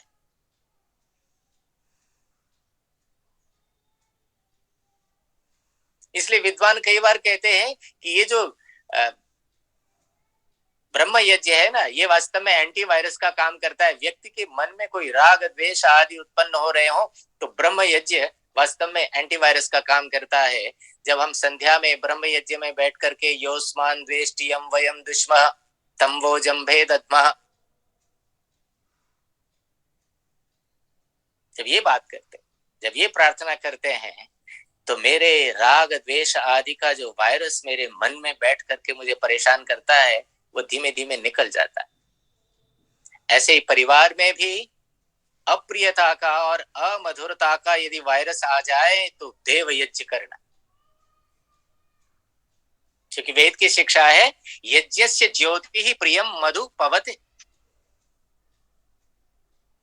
यज्ञ की ज्योति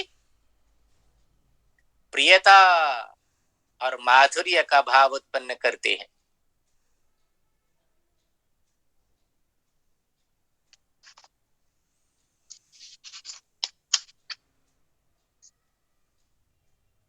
ऐसे अनेक मंत्र उत्तम उत्तम शिक्षाओं से भरे हुए हैं।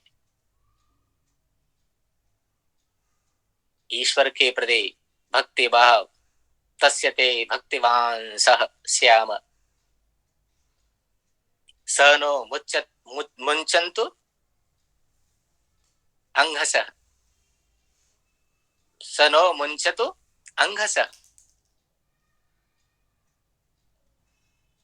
वह परमात्मा हमारे अंदर सद्विचार उत्पन्न करके हमें अघ से, पाप से रहित कर दे। सर इसका रेफरेंस बता सकते हैं?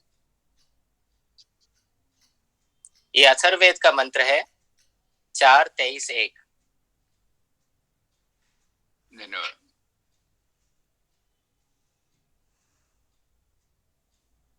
तो इस तरह आप देखेंगे, ये कुछ कुछ संग्रह मैंने किया, ऐसे विद्वानों ने अनेक संग्रह करके पुस्तकें बनाई हुई।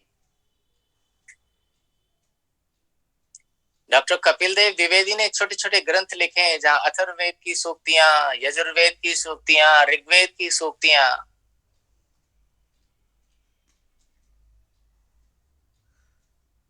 वहां से हम अपने जीवन में छोटी छोटी चीजों को धारण करके चल सकते हैं। तो आज के लिए मैं इतना ही कहता हूं। संस्कृतेन गमे महि, इस बात को ध्यान में हम सब रखें कि हम वेद की शिक्षाओं से युक्त हों, वेदोपदेश से युक्त हों। वेदोपदेश वास्तव में देवोपदेश है। देवोपदेश का अभिप्राय है विद्वज्जनों का उपदेश, वेदवेत्ता विद्वानों का उपदेश। हम वेदवेत्ता विद्वानों के उपदेश से यदि संयुक्त हुए, संस्कृतेन गमेमहि मा श्रुतेन विरादिषि।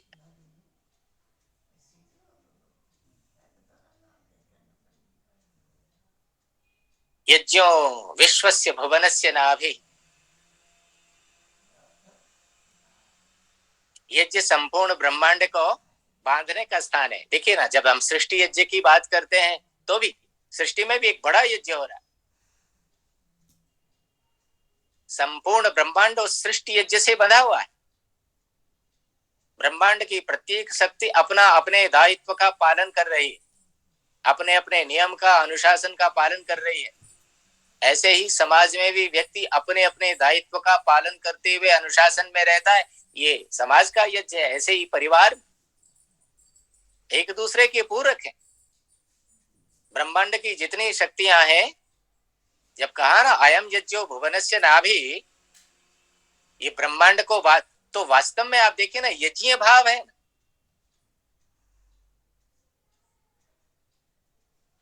सूर्य के चारों ओर अपने अपने परिपथ पर सभी जो है ना, ग्रह उपग्रह सब अपनी अपनी यात्रा कर रहे हैं, अनुशासन में बंधे हुए, एक दूसरे के पूरक बने हुए।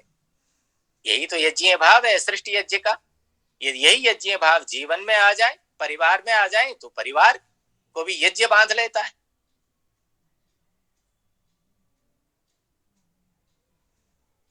तो ऐसी वेद की अनेक शिक्षाएं हैं, जिनका कुछ कुछ का मैंने संग्रह करके आपके सामने रखा। अब मैं ऐसा अनुमान करता हूं कि ये आधा घंटा संभवतः कुछ हमारे प्रश्नोत्तर का रखा गया है।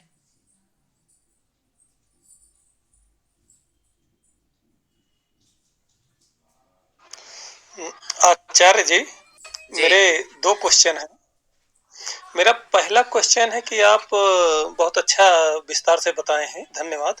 ईश्वर और देवता में एक बार थोड़ा सा अंतर स्पष्ट करके बता दें।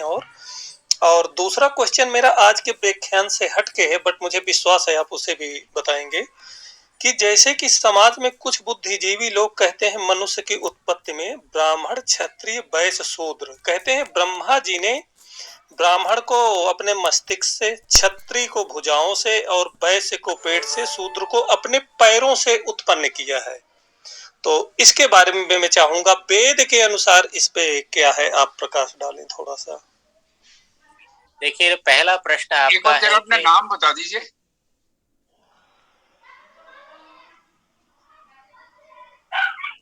जी, प्रश्नकर्ता महोदय का नाम पूछ रहे हैं। हाँ, मेरा नाम गुलाब सिंह है। जी जी, गुलाब सिंह जी, आप क्या करते हैं, कहाँ रहते हैं? मैं नोएडा में रहता हूँ और एमआईटी यूनिवर्सिटी में मैं वर्किंग हूँ। बहुत अच्छी बात है गुलाब सिंह जी। आपका पहला प्रश्न है कि ईश्वर और देवता में क्या अंतर है। वास्तव में तो ईश्वर भी देव है, लेकिन उसको देवाधिदेव कहते हैं। देव शब्द जो है ना, हम शास्त्र की दृष्टि से देखें तो देवः दानात् द्योतनात् दीपनात्। कोई भी शक्ति, चाहे वो जड़ है चाहे जंगम है, जो देती है, जो कुछ न कुछ परोपकार के भाव से दे रही है प्राणियों को, जो स्वयं द्युतिमान है, प्रकाश से युक्त है और प्रकाश से युक्त होते हुए प्रकाशित कर रही है, दीपन भी कर रही है, वो सब देव कोटि में हमारे यहाँ माने जाते हैं। इसलिए प्रकृति की शक्तियों में भी हम देवत्व की स्थापना करते हैं। हमारे लिए सूर्यो देवता, वातो देवता, ये सब देवता की कोटि में आते हैं, क्योंकि सूर्य से हमें प्रकाश मिलता है, ऊर्जा मिलती है। और वायु तो हमारा, यदि ऑक्सीजन न हो, वायु न हो, प्राणवायु न हो, तो जीवन ही नहीं रहेगा। ये तो जड़ देवता है। हमारे यहाँ चेतन देवता भी हैं, विद्वज्जन देवता की कोटि में आते हैं। वो भी अपने प्रकाश, वो स्वयं अपने ज्ञान से प्रकाशित होते हैं और दूसरों को प्रकाशित करते हैं और उसको देते हैं। इसलिए माता भी देवता की कोटि में आ जाती है। इसलिए हम मातृदेवो भव, पितृदेवो भव, आचार्य देवो भव, इनमें भी देवत्व स्थापित करते हैं। लेकिन जो ईश्वर है वो देवाधिदेव है, सब देवों को भी देने वाला। इसलिए हम जब ईश्वर कहते हैं तो वो तो परम देव है।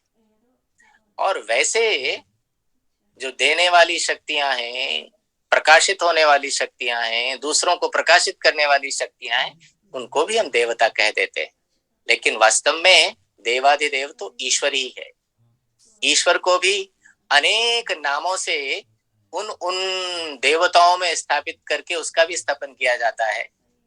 जहां हम अग्निमीरे पुरोहितम, वो कहते हैं अग्नि देवता की स्तुति, लेकिन अग्नि देवता वह अग्रणी होने से अग्नि कहलाता है। तो ईश्वर तो देवाधिदेव है, बाकी जड़ देव भी हैं, चेतन देव भी हैं, जिनमें द्योतन की शक्ति है, दीपन की शक्ति है, दान की शक्ति है। वहां हम उनको देवता कहते हैं। जी, दूसरा प्रश्न आपने कहा कि क्या जैसा बताया जाता है कि ब्रह्मा के मुख से ब्राह्मण पैदा हुए, भुजाओं से क्षत्रिय पैदा हुए, उदर से वैश्य पैदा हुए और पैरों से शूद्र पैदा हुए, ऐसी बात नहीं है। वेद में जहां इसका वर्णन आता है वहां रूपक है। देखिए ना, मुख वाला जो भाग है ना, वह भाग है जहां पांचों ज्ञानेंद्रियां रहती हैं। हम मनुष्य के शरीर में देखें ना, तो जो मुख है वो पांचों ज्ञानेंद्रियों से संपन्न है। आंखें भी वहां है, घ्राण शक्ति भी वहां है, रसनेन्द्रिय भी वहां है, हमारे श्रवणेन्द्रिय भी वहां है और त्वगिंद्रिय भी है मुख भाग में। तो वास्तव में समाज के वे व्यक्ति जो ज्ञान से संपन्न है, जो, क्योंकि हमारा मुख जो है ना, वो हमारे शरीर के समस्त भागों से अधिक ज्ञान संपन्न वाला है, क्योंकि ज्ञानेंद्रियां सब वहां है। इसलिए जब समाज में जो ज्ञान संपन्न लोग थे, जो ज्ञान में बढ़े चढ़े थे, यूं कह लीजिए जिनको बाकियों से बहुत अधिक ज्ञान था, ऐसे लोग ब्राह्मण कहलाए। अब देखिए ना, भुजाओं से क्षत्रिय है, तो हमारा जो भी क्षत्रिय का कार्य क्या है, रक्षा करना। तो हमारे शरीर पर जब भी कोई आक्रमण हो तो हमारी भुजाएं ही पहले आती। तो बाहर से होने वाले आक्रमण की रक्षा के लिए भुजाएं पहले उठती हैं, तो ऐसे ही बाहर से, समाज में बाहर से होने वाले आक्रमण की रक्षा के लिए जो लोग उठ खड़े हुए वही क्षत्रिय कहलाए। हर एक व्यक्ति का सामर्थ्य नहीं होता है। मेरा जैसा निर्बल व्यक्ति तो पीछे हो जाता है, लेकिन कुछ बड़े उत्साही पुरुषार्थी बलवान लोग आगे आते हैं उसका मुकाबला करने के लिए। तो क्षत्रिय धर्मों में, क्षत्रिय में तो यही है। तो इसलिए भुजाओं के रूपक से क्षत्रियों का वर्णन किया गया। और वैश्य तो उदर, देखिए उदर क्या कार्य करता है। उदर तो ये कार्य करता है कि जो कुछ भी हम खाते पीते हैं उदर में ही जाता है, और फिर उधर उसको पचा करके जहां शरीर को जितना भाग चाहिए वहां पहुंचाता है। तो ऐसे ही समाज में जो वैश्य वर्ग है, सारे जो व्यापार का स्रोत, सभी चीजों का स्रोत वहां आता है। फिर वहां से जहां जिसको समाज के जिस हिस्से को जो जो चाहिए वहां वहां वो भेजता है वहां। तो ये जो व्यापार वर्ग है, जो व्यापारी वर्ग है, जो वाणिज्य है, इसलिए उसका रूपक से कहा गया कि वो उधर से। और देखिए जो पैर है, जो हमारे समस्त शरीर का बोझ उठाए हुए हैं, अत्यंत श्रम तो कौन करता है? ये तो पैर करता है। तो ऐसे ही समाज में जो समाज को अपने श्रम से उठाए हुए है उसको कह दिया कि भाई ये पैर से उत्पन्न हुआ। वास्तव में ऐसा नहीं है। अब आप शरीर में देख लीजिए कि कोई ऊंचा नीचा, शरीर का प्रत्येक अंग मेरे लिए महत्वपूर्ण है, प्रत्येक अंग महत्वपूर्ण है। जरूरत पड़ने पर मेरे पैर में कुछ हो तो तुरंत हाथ भी आएंगे और भी मैं प्रयत्न करूंगा। यदि मेरा वश चले और पैर में कांटा लगे और मैं दांत से निकाल सकता हूं तो मैं कोशिश करूंगा कि मैं अपने दांत से उसको निकाल। तो शरीर में कितना कितना अद्भुत समन्वय है। यदि यही समन्वय समाज में भी हो तो ऊंच नीच का तो कोई भाव नहीं हुआ। केवल श्रम के आधार पर, केवल ज्ञान के आधार पर यह वर्गीकरण बन गया। और आज भी भाई सभी लोग डॉक्टर क्यों नहीं बन सकते? उसकी एक परीक्षा होती है, उसमें जाएंगे वो डॉक्टर बन जाएंगे। कोई ना कोई एक मानदंड तो निर्धारित करते हैं। तो वास्तव में जो वैदिक वर्ण व्यवस्था है उसमें कोई जन्मना कुछ नहीं था, या ऐसी कोई व्यवस्था नहीं है कि ब्रह्मा ने अपने मुख से ब्राह्मण बना दिए और भुजाओं से क्षत्रिय बना दिए। ये रूपक से समाज के व्याख्यान करने की स्थिति है वेद की। जी कोई और प्रश्न हो तो बताइए। आचार्य जी एक इससे रिलेटेड क्वेश्चन है कि हमारे यहाँ मृत्यु को देवता कहा गया है, ऐसा क्यों है? ये क्या देती है हमें? नया जीवन देती है। ये शरीर, ये जो शिथिल हो गया, इसको ले जा करके नया जीवन प्रदान करती है, नया शरीर प्रदान करती है। पशु का मिल सकता है?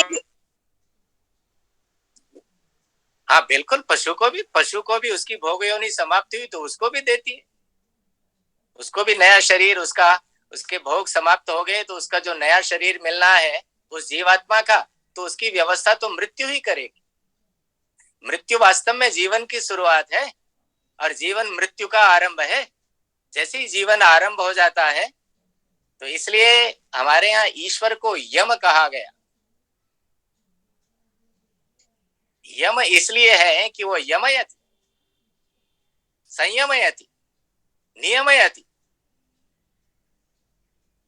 नियमन करता है। तो मृत्यु नियमन करके एक व्यवस्था बना करके हमारे इस शरीर को, जब ये शरीर जीर्ण शीर्ण हो गया तो इसको समाप्त करके एक नया जीवन प्रदान करने का एक अवसर देती है। इसलिए मृत्यु को भी देवता कहा जा सकता है, कहा जाता है। आचार्य जी एक सवाल मेरा है। जी मेरा नाम स्नेह है। हाँ, एक तो मैं ये कहूंगी कि आपने जो अभी अभी ब्राह्मण क्षत्रिय और इसकी जो व्याख्या करी है ये मैंने पहली बार सुनी और मुझे जो मेरे जितने भी मन में संशय भर रहे थे कि कैसे होता है, क्या रचना है, ये खुल गई एकदम से और बहुत मैं बता नहीं सकती, मुझे बहुत अच्छा लगा जो आपने बताया अभी अभी समझ आ गया। जैसे जैसे कहते हैं कि आप जो बताया वो बिल्कुल फिट बैठ रहा है, सही आ रहा है। एक तो ये, और एक मैं ये कहूंगी कि जैसे आपने अभी अभी देवता का जो कहा कि देवता कौन है उन्होंने पूछा था, वो बिल्कुल सही रहा। तो ऐसे ही एक ईश्वर का मैं जानना चाहूंगी, इस बारे में ना थोड़ी क्लियर नहीं हो रहा मुझे। और एक सवाल ये इस आज वाले टॉपिक से नहीं है वो, लेकिन ये मनवंत्र और कल्प जो समय की जो रचना है वो कहाँ, आप बता दें, आपके पास शायद टाइम कम रहे मुझे लगता है, या फिर कुछ और बता दें, तो वो मुझे समझ में नहीं आता कि समय को कैसे नापा, मनवंत्र क्या है, ये कल्प क्या है, और युग कैसे हैं, ये चार नहीं समझ में चलिए, आता। ऐसा है, ये जो समय का, ये काल की जो व्यवस्था है ना, ये थोड़ा विस्तार से है। हाँ जी, हाँ, यदि और मुझे जो विषय निर्धारित किया गया है उसमें ये सम्मिलित भी नहीं है, लेकिन कल मैं जो है ना इस पर थोड़ा समय लेकर के आपको, यदि कल आप, क्योंकि कल भी मेरा व्याख्यान होना है जी, तो कल आपको एक क्रम से बताएंगे। ठीक है, ठीक है। जी जी। दूसरा जो आप ईश्वर की बात कह रही हैं, तो ईश्वर तो जो है ना ईश ऐश्वर्य, ईश जो है ना ऐश्वर्य, जो सर्वाधिक ऐश्वर्यवान है, जो ईशिता है, सब पर शासन करता है, उसी को ईश्वर कहते हैं। वही जो शक्ति जो सब पर शासन कर रही है। अब देखिए ना, सब पर शासन तो वही कर सकता है जो एक भी हो, क्योंकि अनेक हुए तो फिर आपस में ही लड़ भिड़ेंगे। द्वितीयाद भाई भयम भवति, दो होने पर ही तो भय है। मान लो एक हो तो, इसलिए ईश्वर जो परम शक्ति है वही जो है ईश्वर कहलाती है। वह एक है, सर्वज्ञ है, सर्वव्यापक है, अनादि है, अनंत है, अजर है, अमर है, अभय है, नित्य है। ऋषि दयानंद ने आर्य समाज के द्वितीय नियम में उसके अनेक विशेषण बताए हैं। और देखो, एक और बात है, ईश्वर की अनुभूति और आत्मानुभूति ये कहने सुनने से नहीं होती, ये तो तब होती है जब स्वयं अनुभव करने लगते हैं।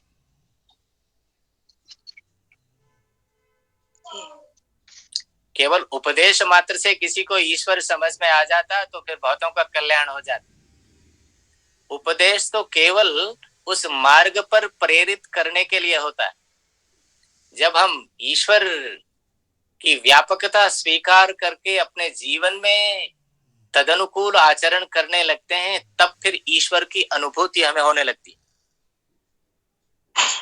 और ये अनुभव की बात है। हमारे यहाँ कहते हैं ना, ज्यों गूंगा गुड़ खाए स्वाद मन ही मन लावे। अब मान लो ऐसे व्यक्ति जो बोलने में असमर्थ है, आप उसे कोई बहुत स्वादिष्ट मिठाई दे दें तो वो बस अनुभव कर सकता है, कह नहीं सकता। इसलिए हमारे शास्त्रों में हमें अनेक ऐसे वचन मिलते हैं जहां न शक्यते वर्णयितुम तदा गिरा। वो तो अंतःकरण से गृहीत होता है, अनुभव से, उसको कहा नहीं जा सकता। इसलिए उपदेश की स्थितियां बड़ी सीमित है ईश्वर को बताने के लिए। हाँ, लेकिन जो कुछ हमें मिलता है शास्त्र में उसके अनुकूल आपको बताया, ईश्वर ऐसा है, अजर है, अमर है, अभय है, नित्य है, पवित्र है। लेकिन केवल ऐसा श्रवण मात्र से उसकी अमरता, अभयता, नित्यता, पवित्रता हमें वास्तव में पता लगेगी नहीं। वो तो तब लगेगी जब हम उसको अनुभव करने लगेंगे। और वो अनुभव तब होता है जब हम ईश्वर को व्यापक मान करके सत्याचरण, धर्माचरण करने लगते हैं। जी, इससे आचार्य जी ये अर्थ निकला कि ईश्वर एक अनुभव करने के विषय है। जी, उसे आप अनुभूति से देखिए ना, उसमें यद्यपि आप प्रमाणों से उसके स्वरूप को जान सकते, लेकिन ये अनुभूति का विषय तो है। अनुभव आप करेंगे तो तब फिर आपको ईश्वर की, क्योंकि वो इतना कहना चाहिए इतना विशाल और इतना उसका बड़ा स्वरूप है कि उसे शब्द की सीमाओं में बांधा नहीं जा सकता। अनुमान और अनुभूति के साथ प्रमाण मिले तो उसका थोड़ा सा हम कह सकते हैं कि हमें हो रहा है। हाँ, वो भी अनुमान से उसके अस्तित्व का हम बोध करते हैं। अनुमान आदि प्रमाण उसके अस्तित्व, उसके सत्ता का बोध हमें कराते हैं। लेकिन अनुभूति जो है ना, शब्द भी हमें, शब्द प्रमाण, विशेषतः शब्द प्रमाण हमें उसकी सत्ता का अनुभव शब्द प्रमाण से भी होता है। लेकिन वास्तविक उसके जो भी उसके वो जो जितने गुणों का व्याख्यान हमें शब्दों में मिलता है, वो तो फिर जो योगी लोग हैं ना, समाधि में उसकी अनुभूति का आनंद उठाते हैं, और वो आनंद ऐसा आनंद है कि फिर उसका वर्णन किया नहीं जा सकता शब्द में। आचार्य जी, मेरा एक प्रश्न था सत्य को लेकर, तो पूछ सकता हूँ? हाँ बिल्कुल बिल्कुल, हम लोग तो विचार में। देखिए एक और बात सुनिए, मैं जो व्याख्यान कर रहा हूँ मैं कोई सर्वज्ञ व्यक्ति नहीं हूँ। हो सकता है कि किसी प्रश्न का उत्तर मैं संतोषजनक न भी दे सकूं, लेकिन जितनी मेरी बुद्धि चलती है मैं प्रयत्न करूंगा। जी, बहुत बहुत धन्यवाद आचार्य जी, और बहुत अच्छा लेक्चर रहा। आपको काफी कुछ सीखने समझने को मिला। आचार्य जी, मेरा जो संदेह है वो सत्य को लेकर है। जैसे वेद तो सत्य की व्याख्या करता है, सत्यवादी बने रहने की बात करता है, तो मेरे सामने सत्य के दो रास्ते हैं। एक तो राजा हरिश्चंद्र वाला, जिन्होंने मतलब सत्य बोला और सत्य के चक्कर में हम पूरे अपने जीवन का जो भी उन्होंने हालत किया, बट उस सत्य को तो मैं अप्रिशिएट नहीं कर सकता हूँ ऐसे सामान्य मानव। मेरे सामने दूसरा सत्य है जो अश्वत्थामातः कुज्जरः, जो कृष्ण का सत्य है, जिन्होंने सत्य को एक नया डायमेंशन दिया। तो मुझे वो ज्यादा प्रैक्टिकल लगता है। आजकल के जमाने बस परोपकार की भावना के साथ अगर रहे तो मैं इस सत्य को क्यों ना मानूं, और उस सत्य को क्यों मानूं जो राजा हरिश्चंद्र जिसका एग्जाम्पल प्रेजेंट करते हैं। तो वेद की व्याख्या क्या है, वेद का पोजीशन क्या है इसमें, थोड़ा इस पर जरा प्रकाश डालें। देखिए ना, वेद की व्याख्या तो अब जो है ना, अश्वत्थामा हतः नरोवा कुंजरोवा, ये जो अर्ध सत्य था, इसका प्रयोग एक विशिष्ट अवसर पर किया गया और कल्याण के लिए किया गया, अधर्माचरण को समाप्त करने के लिए किया गया। तो अनेक बार अधर्माचरण के लिए सत्य, अर्ध सत्य या असत्य भी सत्य की कोटि में ही पहुंच जाता है व्यावहारिक दृष्टि से। इसलिए हमारे यहाँ शास्त्रों में एक होता है व्यावहारिक सत्य और एक होता है पारमार्थिक सत्य।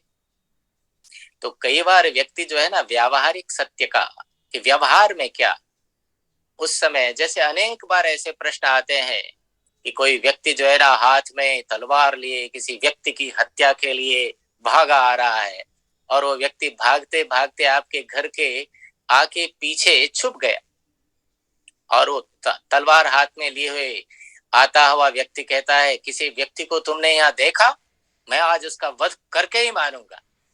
तो आप व्यावहारिक दृष्टि से देखते हैं कि यदि आप उसे कह दें हाँ पीछे है, तो जाके उसको मार देगा। लेकिन आपको तुरंत आया कि नहीं, मैं उसको ऐसा कहता हूँ कि नहीं, मैंने यहाँ ऐसी किसी को नहीं देखा। तो अनेक बार किसी सत्य का प्रयोग करने से कोई कल्याण होता हो, धर्म की स्थिति होती हो, तो शास्त्रों में इसको व्यावहारिक सत्य कहते हैं। और हरिश्चंद्र जो है ना, वो पारमार्थिक सत्य का उदाहरण है। तो फिर परिस्थितियों में व्यक्ति, हरिश्चंद्र की कथा में भी आप देखें ना, अंत में तो सब कुछ उनको प्राप्त हो जाता है। जिस कथा पर ही विश्वास करें तो अपने सत्य के बल पर वो सब कुछ प्राप्त अंत में कर लेते हैं। तो एक पारमार्थिक सत्य की स्थिति भी है, लेकिन जीवन में व्यावहारिक सत्य का भी स्थान है। तो आप जो बात कह रहे हैं वो व्यावहारिक सत्य है, और उसका हमें सबको पालन करना चाहिए। और जब इस अवस्था में पहुंच जाएं कि हम पारमार्थिक सत्य का आचरण कर सकते हैं, तब हम वो भी करें। आचार्य जी नमस्ते, मैं योगेंद्र वासव दिल्ली से बोल रहा हूँ। आपने इससे एक रिलेटेड क्वेश्चन है, आपने कहा कि देवलोक जो है वो दंड को धारण नहीं करते और वो सुमति से दूसरों को बदल देते हैं। तो अगर ऐसा है तो उच्च कोटि के जो हमारे महापुरुष हुए, चाहे राम हो या कृष्ण हो, वह रावण या दुर्योधन का को सुमति से क्यों नहीं परिवर्तित कर पाए? नहीं, करने का प्रयत्न तो किया, लेकिन हमारा शास्त्र ये कहता है कि जब फिर कोई सुमति से न माने तो वह दंड की व्यवस्था भी है। राम केवल जो है ना, केवल विद्वान व्यक्ति नहीं, साथ में क्षत्रिय भी थे, इसलिए जो लोग सुमति से मान सके उनको सुमति से मनाया। अनेक लोग उनकी सुमति मान करके उनके साथ हुए, लेकिन जो कुमति थे तो फिर तो यही है, फिर तो सरसंधान करना ही पड़ता है। तो फिर वहां तो इसका विधान भी वेद में है क्या? हाँ बिल्कुल, जहाँ विधान जो है ना, जहाँ शत्रु ऐसी स्थिति में है कि वो सुमति से माने नहीं, आपका शत्रु उसको कहते हैं जो शातन करता है, जो काट देता है, तो ऐसी स्थिति सामने आ जाए तो उसका प्रतिरोध करने के लिए वेद जो है ना वो क्षात्र धर्म की बात भी करता है। तो दोनों तरह का धर्म है, विद्वत जनों का धर्म, देव धर्म तो वास्तव में सुमति प्रदान करने वाला है, लेकिन उस देव में क्षात्र धर्म भी है कि जब सुमति से कोई बात न बने। देखिए ना, योगेश्वर कृष्ण को हम देखें तो अंत में भी वो एक शांति का प्रस्ताव लेके जाते दुर्योधन के पास। वो सुमति के हिसाब से ही गए कि भाई यदि युद्ध हुआ तो बड़ा महाविनाश होगा, लेकिन उसकी मति में आया नहीं, वो तो सूच्यग्रम नैव दास्यामि पर अड़ गया, तो फिर तो युद्ध होना ही था। तो ये व्यवस्था तो वैदिक व्यवस्था ही है। एक और प्रश्न, आपने पहला पॉइंट एकेश्वरवाद के ऊपर उठाया था, मोनोथिज्म के ऊपर। इसमें कुछ पश्चिमी विद्वान हैं, जैसे मैक्स मूलर है या मैकडोनल्ड है या जैकोबी है, वो कहते हैं कि पूरे के पूरे वेद में एकेश्वरवाद नहीं है, ये तो बाद में के मंडलों में आया, ऐसी स्थिति वो बताते हैं। इसका क्या निराकरण हो सकता है? देखिए, हमारे यहाँ ऐसी स्थिति, वेद तो हमारे यहाँ संपूर्ण वेद ही है।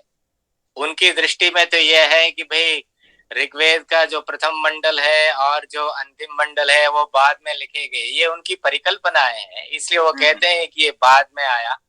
लेकिन हमारे यहाँ तो ये संपूर्ण वेद है। और एकेश्वरवाद की स्थिति है, ये केवल वेद में ही नहीं, हमारे व्यवहार में भी। हमारे व्यवहार में भी अंततः समस्त जो देव हैं वो उस परमेश्वर का ही क्या कहना चाहिए, उसकी ही शक्तियां हैं। तो उनके अपने अलग अलग आग्रह रहे और उनकी सीमाएं भी हैं। जिस सांस्कृतिक पृष्ठभूमि से मैक्स मूलर आते हैं, उनकी अपनी अलग स्थिति है, इसलिए वो जो देख रहे हैं उसी में देख रहे हैं, जबकि हमारे लोग बहुत मतलब दूर तक देख रहे हैं, उस व्यापक तत्व को देख रहे हैं। इसलिए एकेश्वरवाद ही है। सर, मेरे को एक प्रश्न पूछना है।